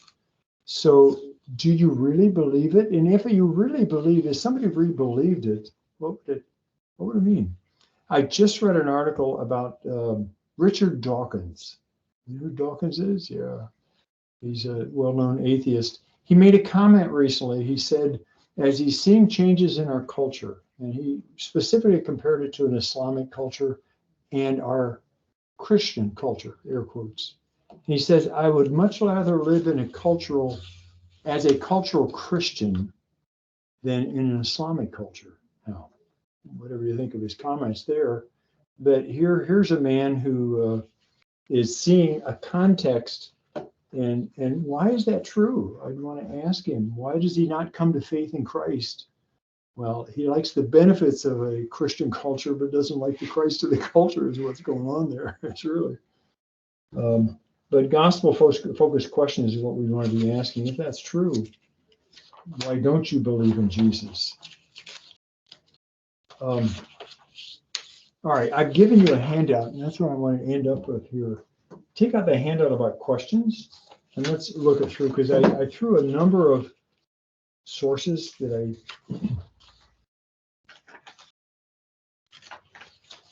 didn't give you this one.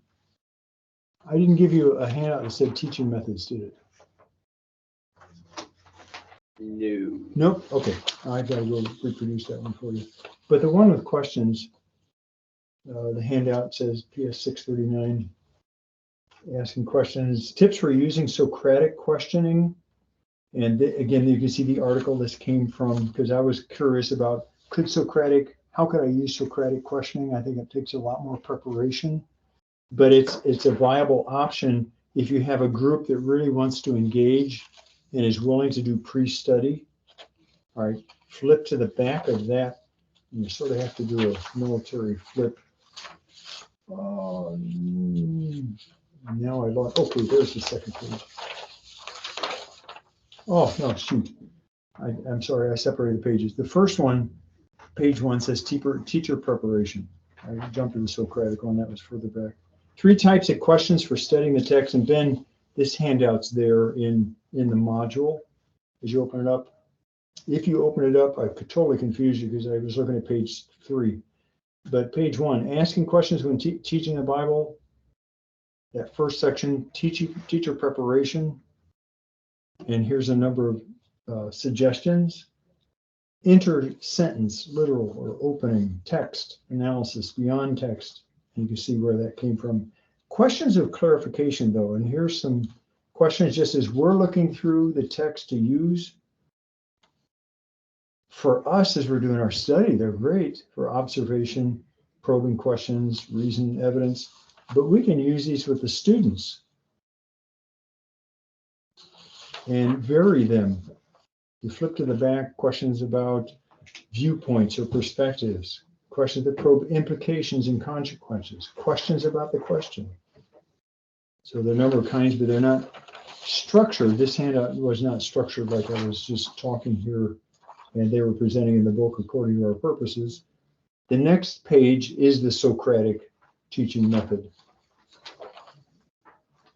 And you can see similar kinds of questions in that other handout, that other website that I found quite a few years ago. But flip to the very back. I mentioned Tim Hange, and I've been using these myself now. This is not, I'm recommending this for everybody. No, I'm not doing that. But as he was saying that, I was thinking not only in this class, but where I'm teaching there in the Sunday school class, go, oh, cool.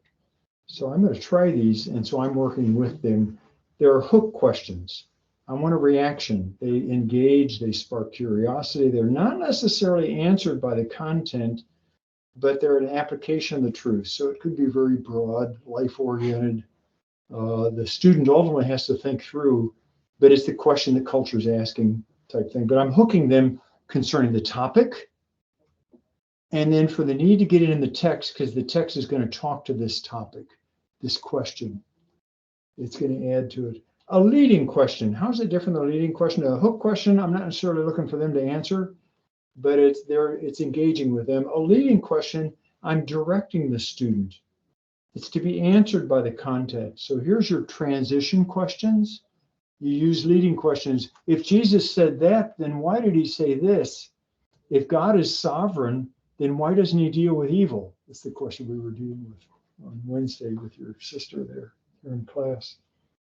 So I'm then leading them into a discussion of theodicy, evil in the presence of a sovereign, loving God, to be answered by the course content. The correct answer is what will be presented in the class.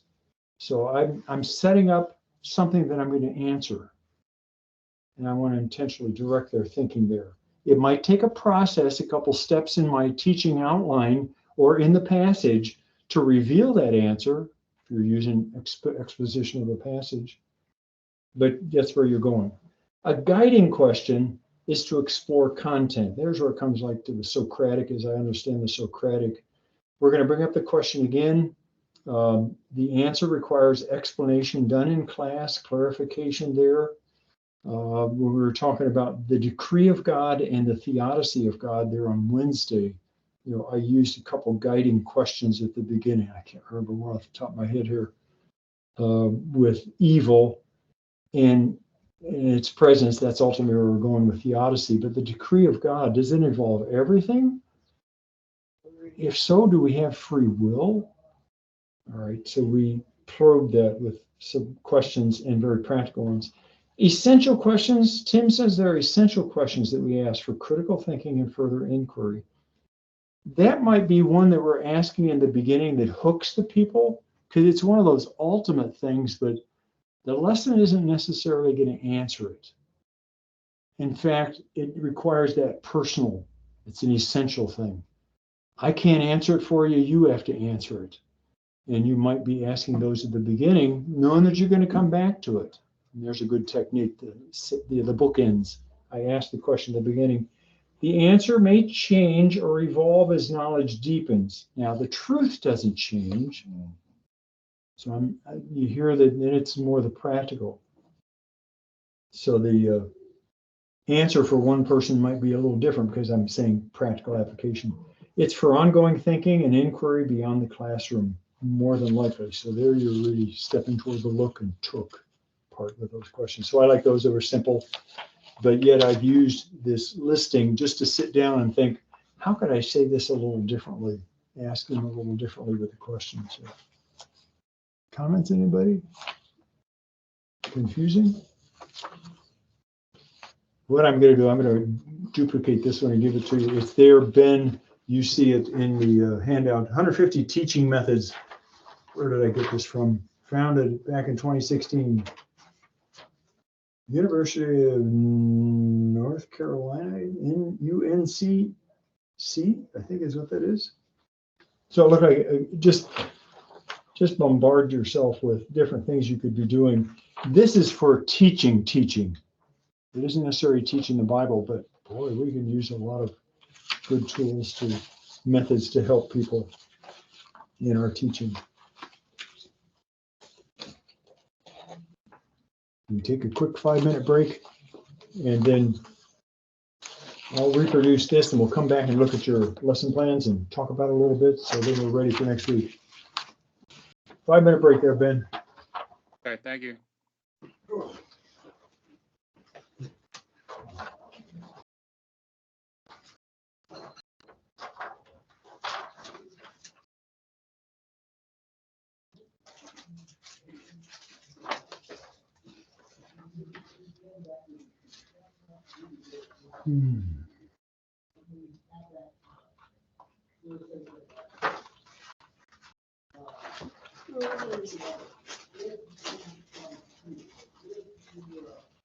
Oh, come on.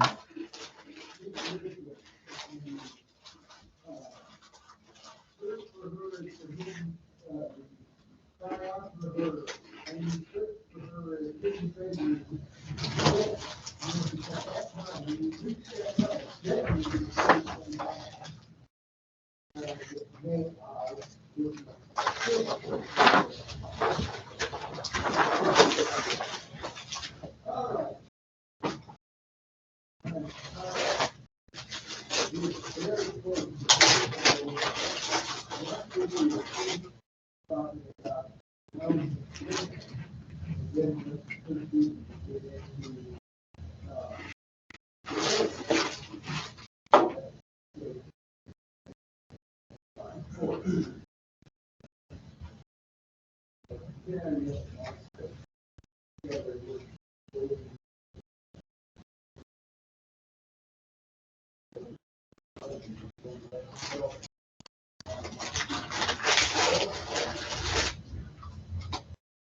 right, I'm sorry, I just dropped one thing after another running all the way through, but that's what I got. I do have.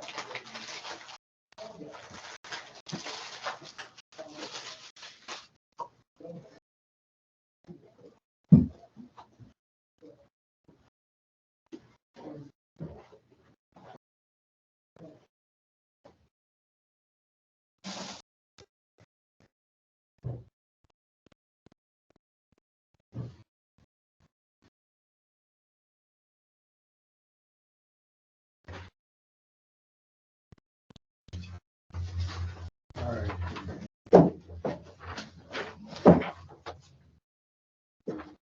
What's in the box? Or in the bin? Those are just random test, they're like whale test, like bubble papers. And this is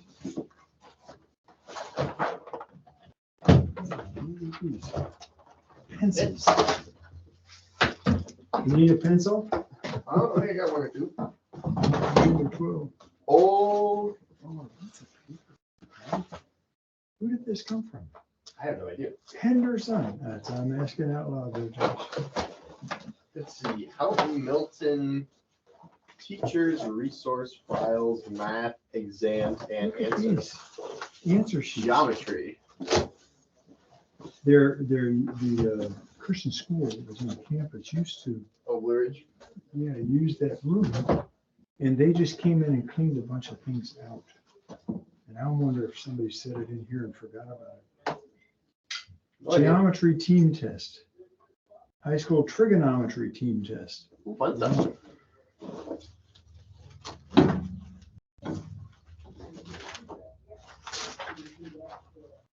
Spanish test. First and last name students. Spanish.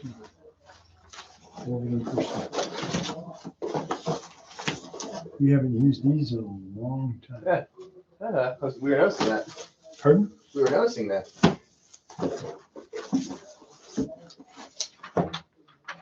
What are these? Well, that's what it has to be. Yeah. Is this like a handbook of today's religions or what? Who? Josh McDowell, Don Stewart, those two good guys. Well, I think I found their handbook of world religions, but now I see that on the smaller book, so I don't know. Are you familiar with either of those names? Yeah. Josh I've read some of their stuff. Yeah, McDowell's been around for a long time. I got, yeah, probably picked up by a thrift store, but I got their like big old blue handbook of world religions or something that's. Huh. Who's that? Walter Martin was the guy everybody turned to when they looked at the handbook of the cults. Remember the book by Walter Martin? You remember that name? He unfortunately died of a heart attack like Jerry Falwell, I think, in his early 60s. But his daughter is still out keeping the ministry going, sort of a discernment type ministry, the different cults.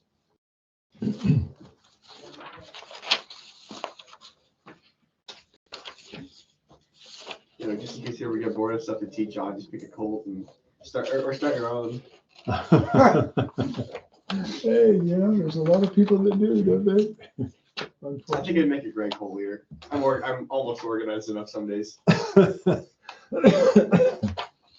When we're in Missouri, so we are automatically in the right spot. Yes. That show these things. Well, no, just apparently historically, Missouri was just far enough west where a lot of like independents. Joseph Smith stopped for a while until they even made that. Even Missouri kicked Joseph Smith out eventually. But well, I think within 10 minutes of my house, I can get you to like 3 different cult spots, compounds like easily. And I'm in like the Kansas City area. I can just get you like right outside of town on the right side of town, and there's cults around. You If talk you want about to start your own. unity and the reorganized Church of Oh Jesus yeah, Christ. Unity. Well, that's that one transcendental thing, right? Yeah. I drive by it on the way Yeah. here, but no. You get out towards where I'm at in Blue Springs, like 10 minutes out one direction, or probably 2 minutes one direction. You're into like soybean fields again, so I'm right on the very edge of town. So you get out of town, just out of town on a couple of the backcountry roads a little ways, and it's like, oh, here's that cold, and there's that cold. Okay. Going into Abilene, Texas, there was a group, had a compound there. Jehovah was in the name, you know, as you're driving past this big sign, and they would make it in the news every once in a while. You know, it's very, what are the groups?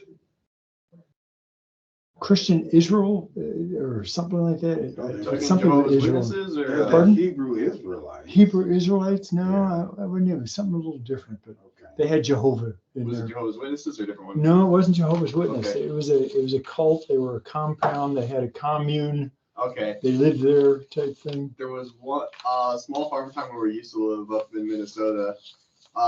One guy we knew in town, he's like, yeah, he was the last non-Jehovah's Witness in the tiny little town the next one over. He's like, we liked our house, but we got so tired. We were the only person not in their little church mob, so like they got so, and Jehovah's Witnesses are the ones that are constantly knocking on your door to like evangelize you or something. So it was like, well, yeah, it just wasn't worth staying around to be like, because if you are the one house in town to hit. So then they all had to come together and stuff. And everybody had to go out and go through the experience of knocking on somebody's door. Oh yeah. Yeah, that's Oh, part of sure. that, yeah. All right, here's that handout, 150 teaching methods that I got from that school. And boy, you can find other suggestions online for a lot of things. Notice the very first one, lecture by teacher. And what else can you do? Mhm. With a lot of things that we have, and some of them are definitely outdated. Anybody use flannel boards anymore? Boy, you remember as a kid, all the figures and everything, and I vaguely remember the existence of those. And I kids think could come and put them up. Yeah. in the the one tactile. Sunday school classroom where I wound up like guest or substitute teaching like the junior high school boys, I was like, okay, I got a classroom. Let's see. I know we put new cabinets into it recently, so I just started opening cabinets because see what I might have had, like a whiteboard marker. Mhm. I think I found a whole flannel graph set somewhere in the Oh, yeah. drawer. I'm like, well, that I'm not using. Well, you think of we're going to teach the Bible. Some of us are going to be teaching the young Sunday school kids But yeah, and the tactical learning, Mhm. the different types of learners, the auditory, the kinesthetic, Oh, they yeah. got to move, the auditory. So that's an important thing. We tend to think with adults, we don't use a lot of variety with methodology, but it does help with the relational dynamic for sure. So finding things that will facilitate that. But then there are people that it would really help to communicate with something more visual. We bring in that relational dynamic with our questioning and discussion, our oral. I go back and forth on handouts, whether handouts are valuable, but I always use a handout with teaching, but what to put in there and what to leave out and whether to fill in the blanks. For some people that helps, others it feels this is too much like school. We're in church. Well, okay, sorry. And how to use them. Let's talk about the lesson plans. Let's just look at them on board. Here's Josh's. Can I do a sand table next week? A sand table? It's on the list. Cool. I feel like whoever vacuums this room would hate our guts. They'd love it, wouldn't they? No, they wouldn't. All right, so Josh used the lesson plan. The adult group, about 20 students. You've got your topic and text. You didn't list the topic, but that's okay. What this is for, this is your text. If you were doing a topical study, then you put the topic there. Righteous Christian conduct leads to blessing, even amid slander and unjust persecution. That's what the passage 1 Peter 3 is saying. Teaching idea now to stay at that center point where I'm in the hourglass and I'm trying to think of what would communicate to my audience, make a stab at it, and then as you develop your lesson, sometimes you come back and go, oh wow, I find myself keep saying something and you're gonna rewrite it because it sounds better. Even when you're, but anyway, I'm just talking out loud. I'm not talking anything about Josh's thing. I'm just talking out loud what I've experienced. When you're faced with slander and persecution, oh wow, so you flop the sentences around, you must live with good Christian conduct. It's an imperative statement, but that communicates solidly. Now I want to look down at your lesson goals. So cognitively, I want the student to understand that God expects and blesses exemplary character, even when they're faced with persecution and slander. Students should trust in God's blessing. Students should commit daily to the biblical character that will, okay. First observation, the way you wrote this, to understand that God expects blessing, that almost seems to be your yeah, I mean, that is the main clause. And then you have your subordinate, even when we're faced with, which is important because that defines when the characters. So I'm going back over teaching idea. We must live with godly character, even when. Why'd you flop it around? And I'm just coming back to think of the teaching idea. When the student ends up, I have to live with godly characters. It should. Would I emphasize that imperative and then the context? The way you wrote the idea sets the context first. That's just a question I'm thinking around through. I mean, kind of the main hook you would talk about was going to be like, have you ever experienced, persecution, stuff like that. Yep. But then I'm kind of going to make the argument that the kind of character Peter described is expected even before the persecution happens, so that when it comes, they can't really, like, there's nothing that they could look at you and say, well, look, you did this, look, you did this, that's why. So it's more the argument, well, if you understand the problem, understand that the solution starts before the problem starts next time. That was kind of, so it kind of flipped because in my head, it's not just one. Where do you say your teaching idea? Teaching idea. I thought I put it up on the top left. It's on the top left, but where, I mean, when you write your teaching idea, it's something you want to say. It's something that should be a part of your lesson plan. Okay. Definitely should be something in the handout because that's the truth. Yep. And that's the way you want to say it, or that's the way you've written it because that's how you want to say it. That's what I'm encouraging you to do. I can't remember. I don't know if I put it on, but I at least have it like down mentally that it was going to go in the introduction section. So up in your hook section, yep. paying the attention to it. Have you ever mocked, bullied? I think I've been sort of somewhat down. So you got intro. That's three. Go ahead. Oh, I mean, should I be going down to? I didn't type it word for word, but under the hook section, I have it under kind of point 3 there. 1, 2. Up to the right. On this page? Up more, if you're looking, number 3 right there. Is that what you're looking for? Oh, wow. So you're going to say it up front. Okay, fine. I figured if I hit my idea, then I can despite go back and persecution. demonstrate it. Yep. So you got it echoed here. Yeah. So you're going to do a deductive approach is what it is. Deductive means I'm going to tell you the idea, the truth up front. We're not going to discover it. Yes, we are, but we're going to see it from a different angle. Cool. That's all right. It's totally acceptable to do it that way.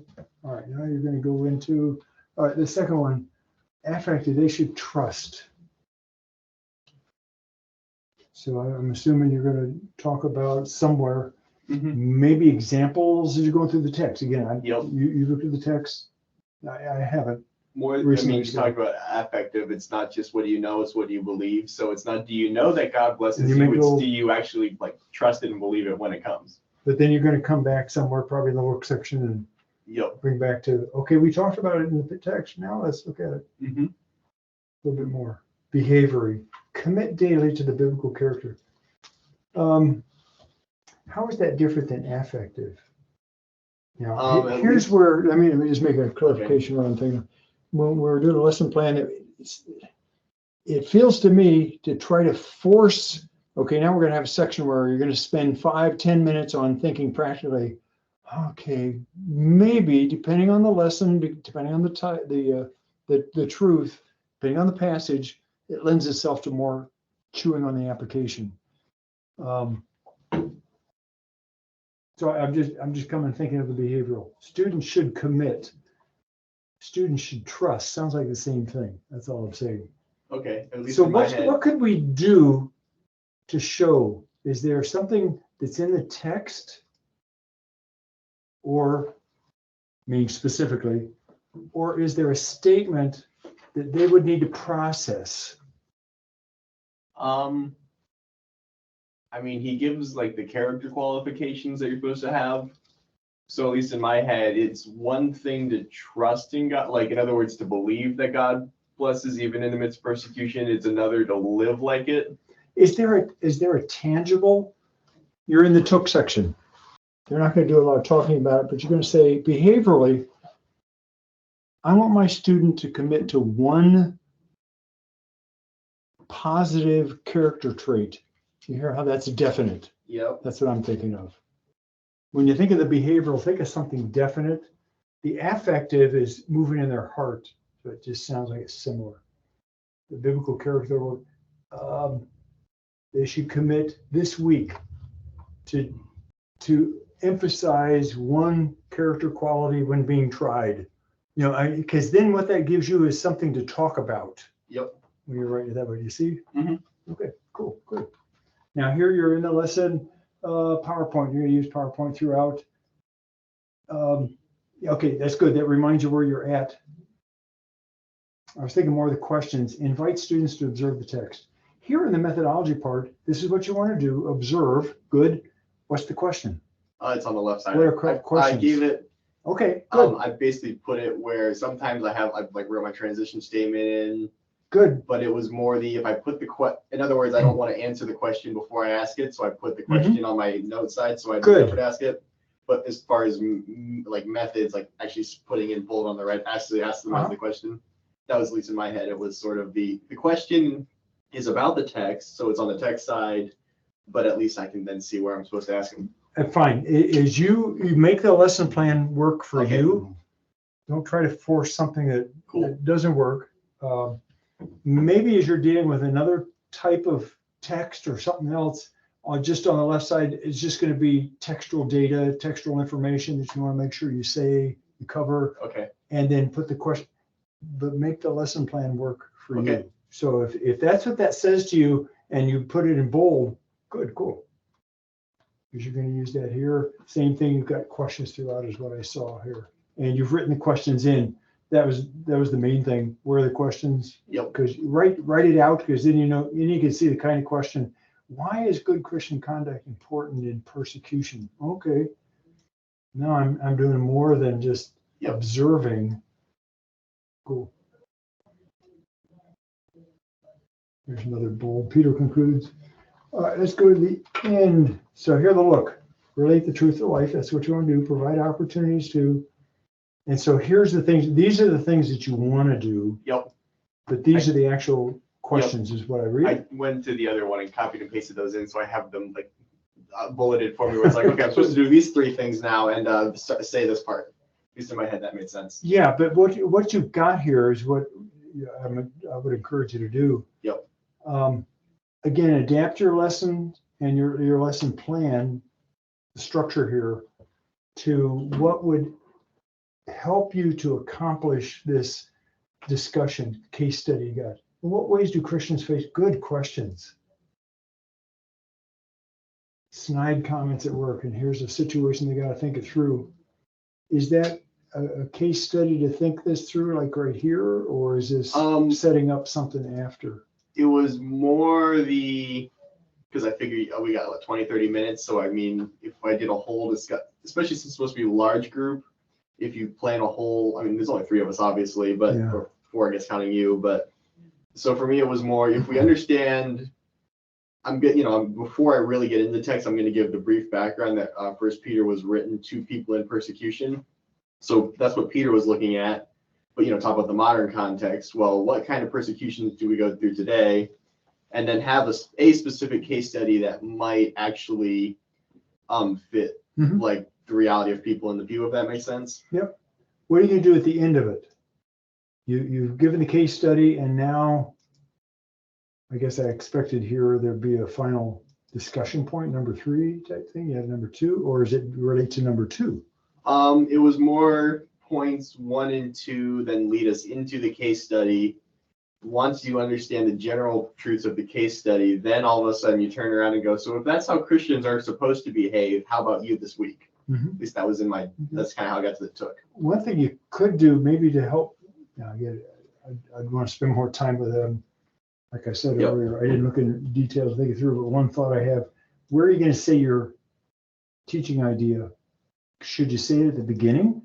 Yeah, Did you say it at the end of your, and see, there's where I'd write it in, maybe even as the last Okay, point. I don't remember if I put it in word for word, but it was more if I put it in the hook section, then we see how the text applies to the topic, and then bring it right back. So it wasn't like say it once and be done with it. It was more that's the idea. Yep, I keep, yep. at least in Oh, my I head, see I it. keep circling back to ideas because otherwise I will forget what idea I'm on now. All right, that if you do what I'm encouraging, all right, here's the truth that Peter's saying, Yep. and you say it. Now you come back, I step back, a little general, what are general ways? And then what are facing today? And then the final one, specific out of class A, the question, in what ways is your conduct not only up to standard that God expects? Maybe you should add a little bit more just to keep that echoing the expects conduct in trials, or something to bring your idea in. Okay. Sure. That was more, I was going to bring it back to the, like Peter didn't say you only have this kind of conduct when you hit trials. It's you should have this kind of conduct for when you hit trials. So it was more the like Okay. as far as a took thing. It's not just a when you go face trials, just know that this is how you're supposed to react. It's a But the rest are of the you time, yeah, are you don't worry prepared? about How are you living in a way Gotcha. right this week that actually fits that? So when that comes up, you're prepared to deal with it. Okay, good. So it was more if you're not ready now, change now so you're ready later. Was at least in my head how that works. Great. All right, good. A lot of good work. Let's go down to Marvin's. Oh, Ben's got one there too. Let's stop at Ben's. All right, Ben. Large group, middle-aged adult Christians. Topic, you got a text. Jesus cleanses the temple as he demonstrates his righteous anger. Cool. Christians will develop ways to enhance their worship experience both privately and corporately. How do the two ideas relate together? If this is the truth in the passage, what do you see in Bren? I'm hoping that they see that once we see that the temple worship was not sincere, was not authentic, then I want them to be able to see how that relates to, well, not relates to, but how we worship and how we need to enhance our worship. I guess as I look at your exegetical idea, inauthentic worship, and I hear what you're talking about, his righteous anger for how they were treating it. But I don't hear that negative. It's just sort of a worship experience. Now, I'd want to go through your outline and see what you're seeing there in the passage, but that's part of what you're wanting them to see, that their worship is inappropriate, and why is Jesus' response appropriate for it? And so Christians will. Now, see, this is where you want to think, am I wanting to focus on inappropriate worship? I hear you saying with your teaching idea, appropriate worship. And that's what Jesus is saying. It should be a house of prayer. But where is that negative? I almost feel like it maybe should be in there, in the statement, in the true statement, in the teaching idea. All right, let's look at the cognitive. Students will explain the reasons for Jesus cleansing the temple. Yep. Because of their inadequate worship. See, I'm hearing the teaching idea or the concept for the exegetical idea. Students will. Excuse me, Doc. Yeah. Ask you something about the teaching idea. So something like, in what ways can we ensure that our worship is acceptable to God? Is that more geared to the exegetical idea, or no? Sounds Still, to me, I'm just popped into my head. Would Jesus, if he came to my church, would he come with a whip, or would he come with just trying to get a feel for what he did? Meaning, would he say that my worship is authentic or inauthentic? Using your word from your exegetical idea there. Mhm. Wow, that's one of those broad, essential questions ultimately, but it's a hook. And then you're talking about there's a tension, there's a negative that it could be present. Students will explain the reasons for Jesus. All right, now I see the negative potential. The affective, students will acknowledge their level of worship experience of worshiping God.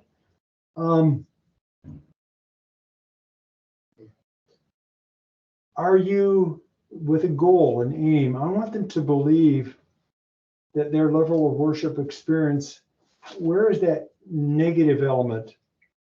See, because I see in your exegetical idea the truth that it's possible for me to act like the religious leaders, but I shouldn't. I should seek the true place of worship, the true worship. So students will acknowledge, or I don't know if acknowledges do I believe that I could worship that bad? And see if I could state it negatively. Do I believe that my worship's inauthentic? Okay, I want to bring in the positive though, because that's what you emphasize in your teaching. Through this lesson, I want them to believe or be convicted about their worship experience so it stays true to him, or doesn't go inauthentic, but stays true. Do you hear? We're trying to bring in both ideas. The last one, the behavioral, students will reflect upon their daily worship experience. Is there something positively? Now, again, I'm not trying to put application points here, but behaviorally, what would I do differently if I believed that truth? And what is the truth? Comes to the temple. Jesus wants his followers to worship him with authentic in worship. Yeah, and I'm thinking off the top of my head how to state that, because I think that's what you're saying here in your teaching idea. So the last one would be, what would be a behavioral change? And I'm not thinking of saying, don't do raffles or don't sell candy bars in the church. No, I'm not. That's not what a behavioral thing is. But I would be acting differently. I would approach my worship as a time to connect with God, and not just. I'm thinking of my local church and the temptation just to treat it as a social event. But all right, how we do. Students will see worship.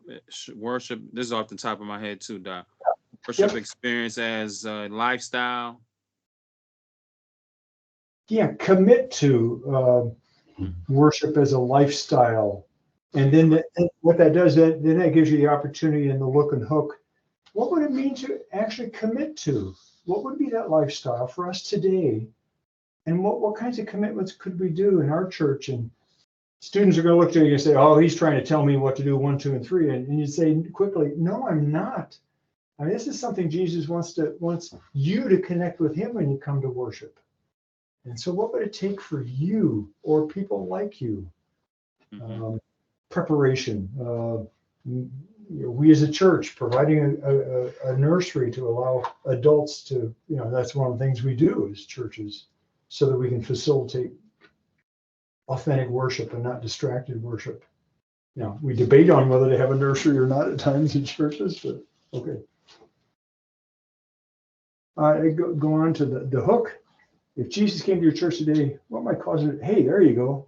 Cool. That's a good one to process. And then you'd want to have a little more discussion here in the hook. The book, now you're doing the background, the truth, Jesus comes to the temple. And let's look at your methods. Brief synopsis. Yeah, you're talking about what you're going to try to do there. How are the accounts similar? Yes, now you're asking questions there. And as you saw, Josh had a question, he highlighted it, make sure he saw it, just so that's appropriate for him. But you know what method you're gonna do. You're breaking 3 and 4, discuss the file. Wow, there you go. Good stuff. After you've talked about it here in number 2, he comes to the temple, does this, or maybe before, now I don't know whether it's before or after, maybe you'd want to write that in. What are some reasons you displayed anger? That's your evaluating how you're going to approach the text. Do I want them to get in and discuss it first in 2s and 3s, and then we're going to reveal it, what really happened there and what it meant, and his quotation there, allusion to the Old Testament. And how do we define worship? All right, now that's moving out of the text into the look and took. Is that what you did? Look, brainstorming. There you go. Good. In what ways is worship the same? And you could list a lot of these on the board or whatever you're going to do with it, brainstorming. How are they going to respond? Maybe you want to write that in. Are you going to put it on the board, or you're going to have them with a handout where they write it out, or just talk? That's fine. Reflective thinking, writing. What does this mean for your life? Still talking generally, if they're not writing it down where others see. I'm just thinking of how we do in a typical Sunday school class. See, worship as a lifestyle. What's your perspective? Now, I don't know where you've talked about this. Worship as a lifestyle. Many theologians, are you going to use a quote or something, or are you just saying that as a general statement? Ben, I definitely would read Romans 12 and Okay. 1. And so that's yeah, okay. That would be my prompt, so to speak. Yep. All right. Good. So it's just a general. It's not that you're referring to a specific theologian, or you did that up earlier in the lesson here. And then journal closure activity. Good. List some ways that your worship experience can be enhanced to become more authentic, is what you're trying to get at. Authentic, not inauthentic. Throughout the week, we data log. There you go. Now you're very specific, and that's what we want to prompt there. Good. Good stuff. Question, comment. Anybody? So you're saying that in the teaching idea, there needs to be more aligned with the exegetical idea? Yeah, it just looks different, and it doesn't have that negative element in there Okay. that I think is important. I just wondered, do you want me to lock the door as I go out? You could do that. I don't think we're going to have anybody else come in. That'd be fine. Okay.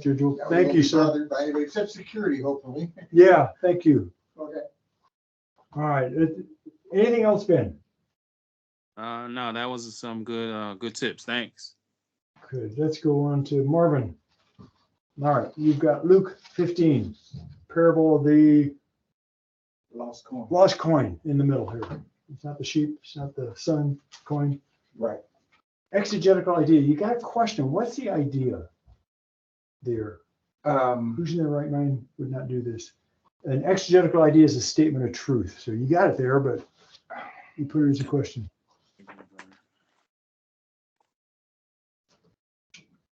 Jesus is asking, who wouldn't do this, or the conclusion of the exegetical idea is, based on what you know, who would not do these things? How do you put that in a sentence? What is the this that they're doing? There's the lady's looking for a coin. Isn't the like verses 1 and 2? I mean, that's the context. Yes. The Father seeks Yes. sinners.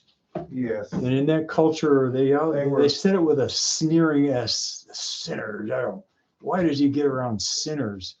Because he rejoices. They're so valuable to him. I see. That's how I hear part of Mhm. in this passage. I mean, I'm just talking off the top of my head. Sure, the Pharisees said, why does he receive sinners? Yeah, Yeah. and eat with them. So the part of the answer is this section here. He does it because this is what the Father does. The Father, and so the exegetical idea is something about the Father's attitude toward those that he's searching for. And it's valuable to them. And then you'd rephrase it, what to do to find, see, you're getting it right here. They're finding lost people. Mm-hmm. But talking off the top of my head, like the woman looking for the lost coin from her dowry. God looks for us. You know, if you're thinking of put a personal thing, or God looks for And I look later in the lesson, God looks for those around us that don't know him. Okay, because you're bringing in real life and that's the truth. And so that's what you want to teach, that idea, because that's the idea phrased from the exegetical idea. So be real clear as to what's the truth being taught. And in this passage, it's an illustration of the Father's heart towards sinners. And then a good check on you, Marvin, is what's the sheep thing? Well, he's going to leave 99. Right. That's And then always the sons. a reference. to Right, make those are the sure other you- two illustrations you use, but I'm going to preach this illustration. And the reason I chose the cinema was because I was, well, you'll see. Okay, let's go on. All right. I want my students to understand that there are individuals lost inside our congregation. Ooh, cool. How could you bring in the teaching idea concept?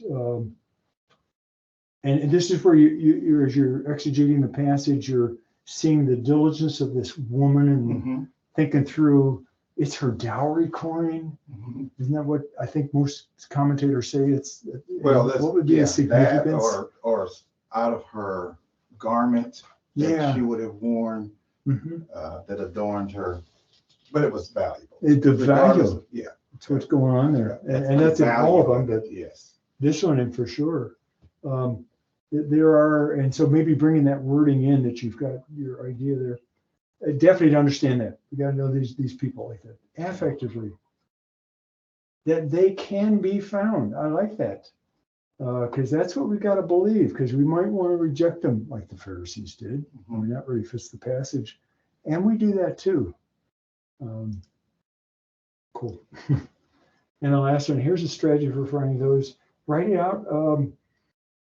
To commit to a strategy of seeking lost, I want to show them how to develop a strategy. And that's what you're talking about when you're developing a behavioral aim, because this is, I'm working toward the end. Okay. Now, in a lesson here of 40 minutes, can you do all the three? Yeah, you can tell them understanding. You definitely get them to challenge the commit, because then the commitment comes right into how could we write a strategy? How could you write a strategy? I think this is where we can get both. All right. The hook.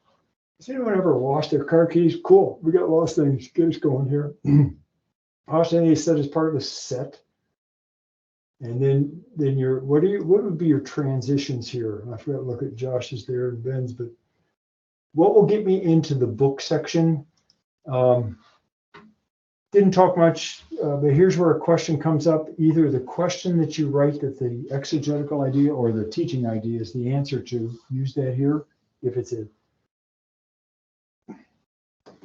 an inductive, you ask the question, then the answer is given at the end, which is your teaching idea. If it's a deductive, you ask the question, give the answer. Let's see it in the text, and then you go into the book section there. But working a transition, how do you go from that? You've talked about golf clubs in a bag, socks in the rye. All right, that's. Yeah, I was just trying to make sure that my coin wasn't by itself. It was part of the set. Yeah, there you go. But then you want to transition, get everybody's thinking transitioning, and I try to write that in my lesson plan is what I do. All right, display a woman's, oh, cool. So you've got some visual going on here. Yeah. And you're going to be talking about the importance of the coin. Flesh this out with the verses and maybe details in the text that you're in, the content, things you want to make sure you cover. You're going to lecture about the process for finding the coin. Yep. So you just say lecture, but then on the left-hand side, you're showing the process. Whether you put that in a handout or you just keep it in your own notes for teaching, then all these details like you got here. Good stuff. Seeking summoning the neighbors. So you're lecturing from there out. Is there occasionally a question that you could ask that brings what the process is? And I'm just talking off the top of the head. Just I see a lot of white space after you said lecture. Well, my large group is large. Go ahead. Yeah, that's what I'm thinking. My large group is large, and so. So there won't be a lot of dialogue. Yes. Yes. Yeah. You can still put out rhetorical questions that you don't expect an answer for. Absolutely Just to true. throw it out Yeah. Pause a second, but look at this. And then you go on to the next section, you know, as you're going on here through. Cool, okay. I had forgotten the context of what you're saying you're gonna do. Then you're in the look section. You got a large group. They aren't gonna be sitting and getting in dyads and triads and all the rest of those. Right, yeah. Just the I'm parallel expecting more than enjoy. 100. So, Pardon? expecting more than 100. Yeah, So, but this is where you can be suggesting. Yeah. And talking, employ the strategy from the parable in your story. All right, tell me what that might mean, because you're gonna do a little bit more telling than them thinking it through. mhm. Now, again, you don't know what God wants to do in their hearts. So you're just thinking of the kinds of people that will be there. I'll make some suggestions along Okay, that. yeah. And then the challenge, here's the invite to the call. Return to your various congregations, employ the strategies. Will you commit to develop a strategy? This is where you get the pastoral, you know, directing, and you're going to close with, I hit a valuable coin in front of the room. There you go. Are you really going to do that? Good. I actually, for some reason, I was thinking about handing out quarters until I realized how big the group was going to be. I was like, nah, I can't Cool. do that. I mean, 100 divided by 25, it's only $25. So Yeah, that's but it's still- my 25. I know that feeling. I know that feeling. You can still hide a coin though. Yeah, That no, I keeps could do, going. yeah, I could do it. 8 Sure. coin, A coin, yeah. Yeah. Cool. I think That's good. in the room, you might want a bigger coin if it's a big space, but All right, good. Any questions, comments, anybody? Ben, Josh, suggestions? For any of us? Thank you, Josh. Wish we had Larry. We can get his stuff in here. All right. One thing I didn't cover in the PowerPoint, but it's just what you see at the end of the lesson plan. There is a section in the book on evaluation. It's very short. Good, some good suggestions. All right, see, this is what I put in here. It's not really from the book. Evidence of the student interest and participation. Needed changes to the lesson plan. This is what I have in all my lesson plans. I think they're the broad categories. How do I know that they really engage with it? What methods? I'm really thinking of the methods that the students had that I felt comfortable with using, that seemed appropriate for this context. Changes to this lesson plan, why I have it here, you know, you're going to have a piece of paper, your notes, maybe a file, write them right on the file. So, you know, the next time you go through this, well, that didn't work. Why didn't it work? Well, maybe it was the context. So I'll try it again. Or just didn't work. I wasn't prepared as well in that area. Or that wasn't a good question. You know, just give yourself some feedback. And then how do you measure overall effectiveness for this topic with these people, with this setting, with this? All right, there, that's a tougher one to answer, that last one. What the book has in a lot more detail, questions about the learner, about the teacher, about the curriculum, about the environment, you know, those all would be things to learn about. You won't waste time doing reflection. Know when evaluation is good for you. For some of us, evaluating it right after the lesson is not a good time. Because you either, wow, I knocked it out of the park, and your wife's saying, no, you didn't. Or, oh, that was a bummer. And 3 people come up to you 4 weeks later and say, oh, I really appreciated when you taught that. Yeah. All right, we're not being accurate. So just know yourself. Some of us are a little too fragile for criticism then. So find the time to do some honest reflection. You know, that's sort of me. I'd rather relate to people and just get over it if I didn't do well. But you sure look for, you know, indications that, yeah, that was an effective method, tool to use for communicating, whether it would work with another topic another time. But okay, I'm trying to find those that are duplicable, that I can duplicate them. Questions, anybody, about next week? What we're going to do? You're going to come with your lesson plan, your media plan, your PowerPoint, or whatever else you want to use, and we'll just show it up on the screen, and you're going to teach us as if we're that group. And Marvin, you're going to do your lesson for this summer. Is that what you're doing here? Good, cool. So it gives you a trial run at it with a real small group representing a big group. But so we'll do that on you. And then Ben, same thing. We'll turn the computer around and let you. If I could figure out how to get you out on the big screen, that would be so much better. So I gotta, maybe we can do that I know I saw his face earlier, on the screen there. possibly before you started sharing your screen, I think. Well, see, I got it here, and you're seeing it there. We should be able to just show you right. I'm on the seeing screen that, now. so as long as he turned his camera on, we'd be able to see him. Yeah, we had his camera on earlier. We were seeing you, Ben. Yeah. Yeah. Yeah. So we'll, The yeah, hard- so- To also share my screen, like if I pull up my PowerPoint on my end, I should be able to share my screen where you'll be able to see it as you see Yeah. what it's on now. the hard right, part yeah, of just that was- at that point, you share your screen and you'll get the PowerPoint for us. And you should be able, when I turn my laptop around, be able to see us in the room. Because like right now, you're just seeing me, so I turn that around and you're seeing me. No, you're not seeing the You'd classroom. have to turn the No, camera on this- that one. Yeah, Oh, that's we're it. using this camera. That's right, I'm The using that hard camera. part with seeing him is, can we get it so we can see him and still broadcast or beam the? Because I'm assuming we need to share the PowerPoint across to him via Teams. So if I'm sharing the PowerPoint, I can see the PowerPoint here. Can we still see him at the same time? Does that make sense? Yeah, Absolutely. well, we'll have to do some trial work at the beginning of the evening here. Because like I turn my laptop on, we can see a picture, but we don't see it down there.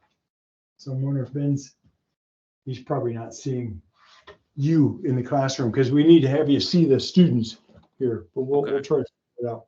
I'll talk to some other profs and see what they do. Josh? I mean, he was seeing you when you were teaching, right? Mhm. Before. So if we did, are we gonna? Yeah, go and you were stand- seeing me before, Ben, right? Yes. I If see you only now. in front of this camera. If we sat over Yeah, I'm there saying if we in teach front of from this the camera, teaching spot in the room, which would make sense anyway, he should be able to see us. It's just you need him When to see he's everybody teaching. else. as When well. he's teaching you, I'll just move up here. yeah, because that's Okay, in the camera. maybe that'll be the easiest one to do it rather than. try to Oh, I figure see out what you're saying, you're yeah. doing. Yeah, that's When what what he's I'm teaching Marvin's us, saying. and then the rest of the time we just go up there to teach, and he sees Yeah, us. we do that just anyway. move the lectern and sit here in a row, type thing. We'll figure it out, Ben. We're Okay. good. Laptop around or run my laptop, whatever. I'm good. Well, have a good week, gentlemen. The Lord bless you all. Doc, I had a couple of questions. Once you dismiss, I needed to ask you some questions regarding some of the assignments. Okay, all right, let me stop the sharing here.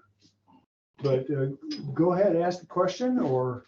What do you Yeah, think? I sent you an email before class, maybe an hour before class, and I was in the process of listening to a Bible study online. One of my coworkers, he's a pastor, and so when I saw him on Monday, I asked him if he does Bible study and could I come see him, and he said, well, this particular Wednesday he wasn't going to be in the building, so he said I can watch it on Facebook, and they do record.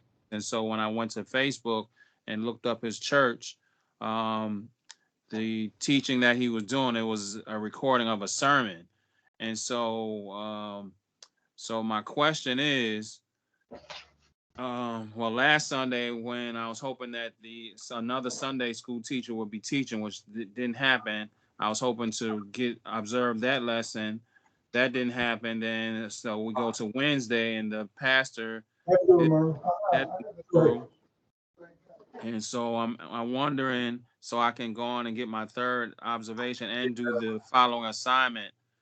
I have it's called Bible Talk.tv, in which the Mike Mazzalongo, he does pretty much Bible study, but it's not interactive, but there are questions usually after his lesson. So I didn't want to wait until try to get somebody. Well, this Sunday I know there's no one else going to be teaching, but I was wondering what advice would you give to me in terms of moving forward? Because I only have 2 observations, and I probably won't get the next one if I don't do something online until next week. Just go ahead and use the other one online. We just have a restriction with that, and it's you're at least seeing 3 different people, and And you've got now the thought of how he's using questions in a large group setting. So they're all the same. That's all right. Okay. Just observe somebody else teaching, and that would satisfy it. And then fill that out, and then write your paper. Okay. Okay. Sounds good. And my other question. So you're saying use the online Bible Yep. study to write my paper, but then still go on and observe another teacher for the sake of completing observation number 3. Yes. Okay. And then from those 3 observations that you've done with those 3 different people, step back and just write what have you observed? What have you learned from these people that you observed? Okay. So let me make sure I understand what you're saying. So you're saying don't look at like I said, this is an online Bible app, BibleTV.org, BibleTalkTV.tv.org. Don't use that for my third one, and so I can. No, go ahead and use it. Okay. Yeah. Okay, use that one, but then still, because that would make my third one. So do I still need to look at another teacher live? No. Okay. All right. No. You've observed 3 people, 1 or 2 of them, or maybe all of them are online. That's okay. You saw people teaching. Okay. And then write up your observation paper about what did you learn. Oh.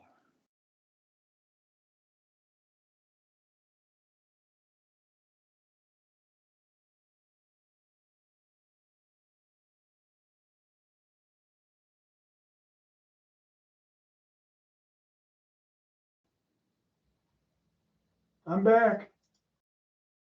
Ben, are you there?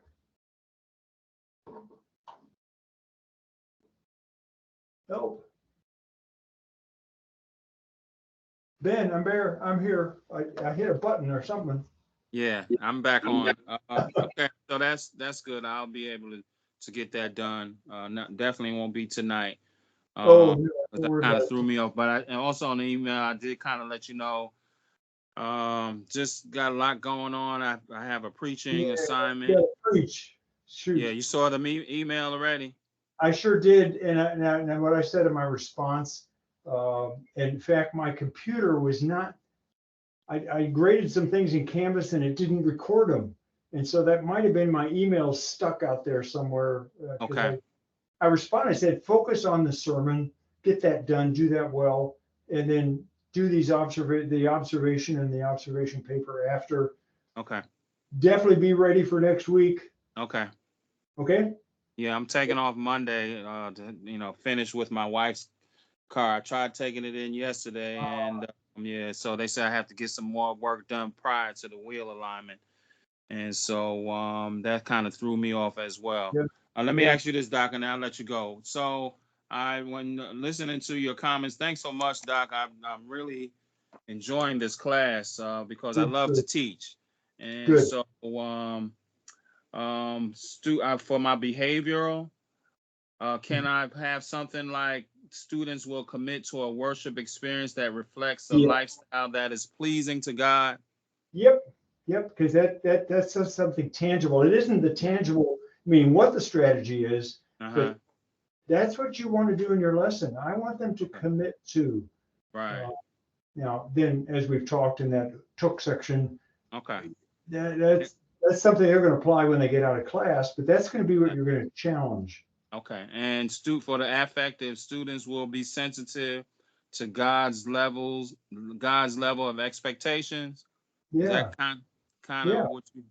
Okay. Yeah, because now you're at you would need to come back with, well, what does that sensitivity mean? Right. What would it look like? Mm-hmm. So you have a discussion about that. But yes, you want them to change in their behavior or in their thinking, and that's issue 4th in that. Yeah. But when you brought out about the exegetical idea being negative, but the teaching idea wasn't aligned, so that kind of made sense. So as I do these, I kind of get a better idea after after the critique. So Good. I appreciate all that you're doing to help me out, Doc. Well, I hope it does help. That's Yeah. all I want. Yeah, I just wish that Calvary had a doctorate of education program, because Yeah, because after I finish in June, that'll be my last class. mhm. I'm probably going to apply to Grand Canyon University to get my educational doctorate in youth ministry, because they have a program, or Do it. possibly Liberty University. So, yeah. Yeah, do I it. love Calvary though. Calvary has been a great doc. You've been a great help to me, and so I appreciate you.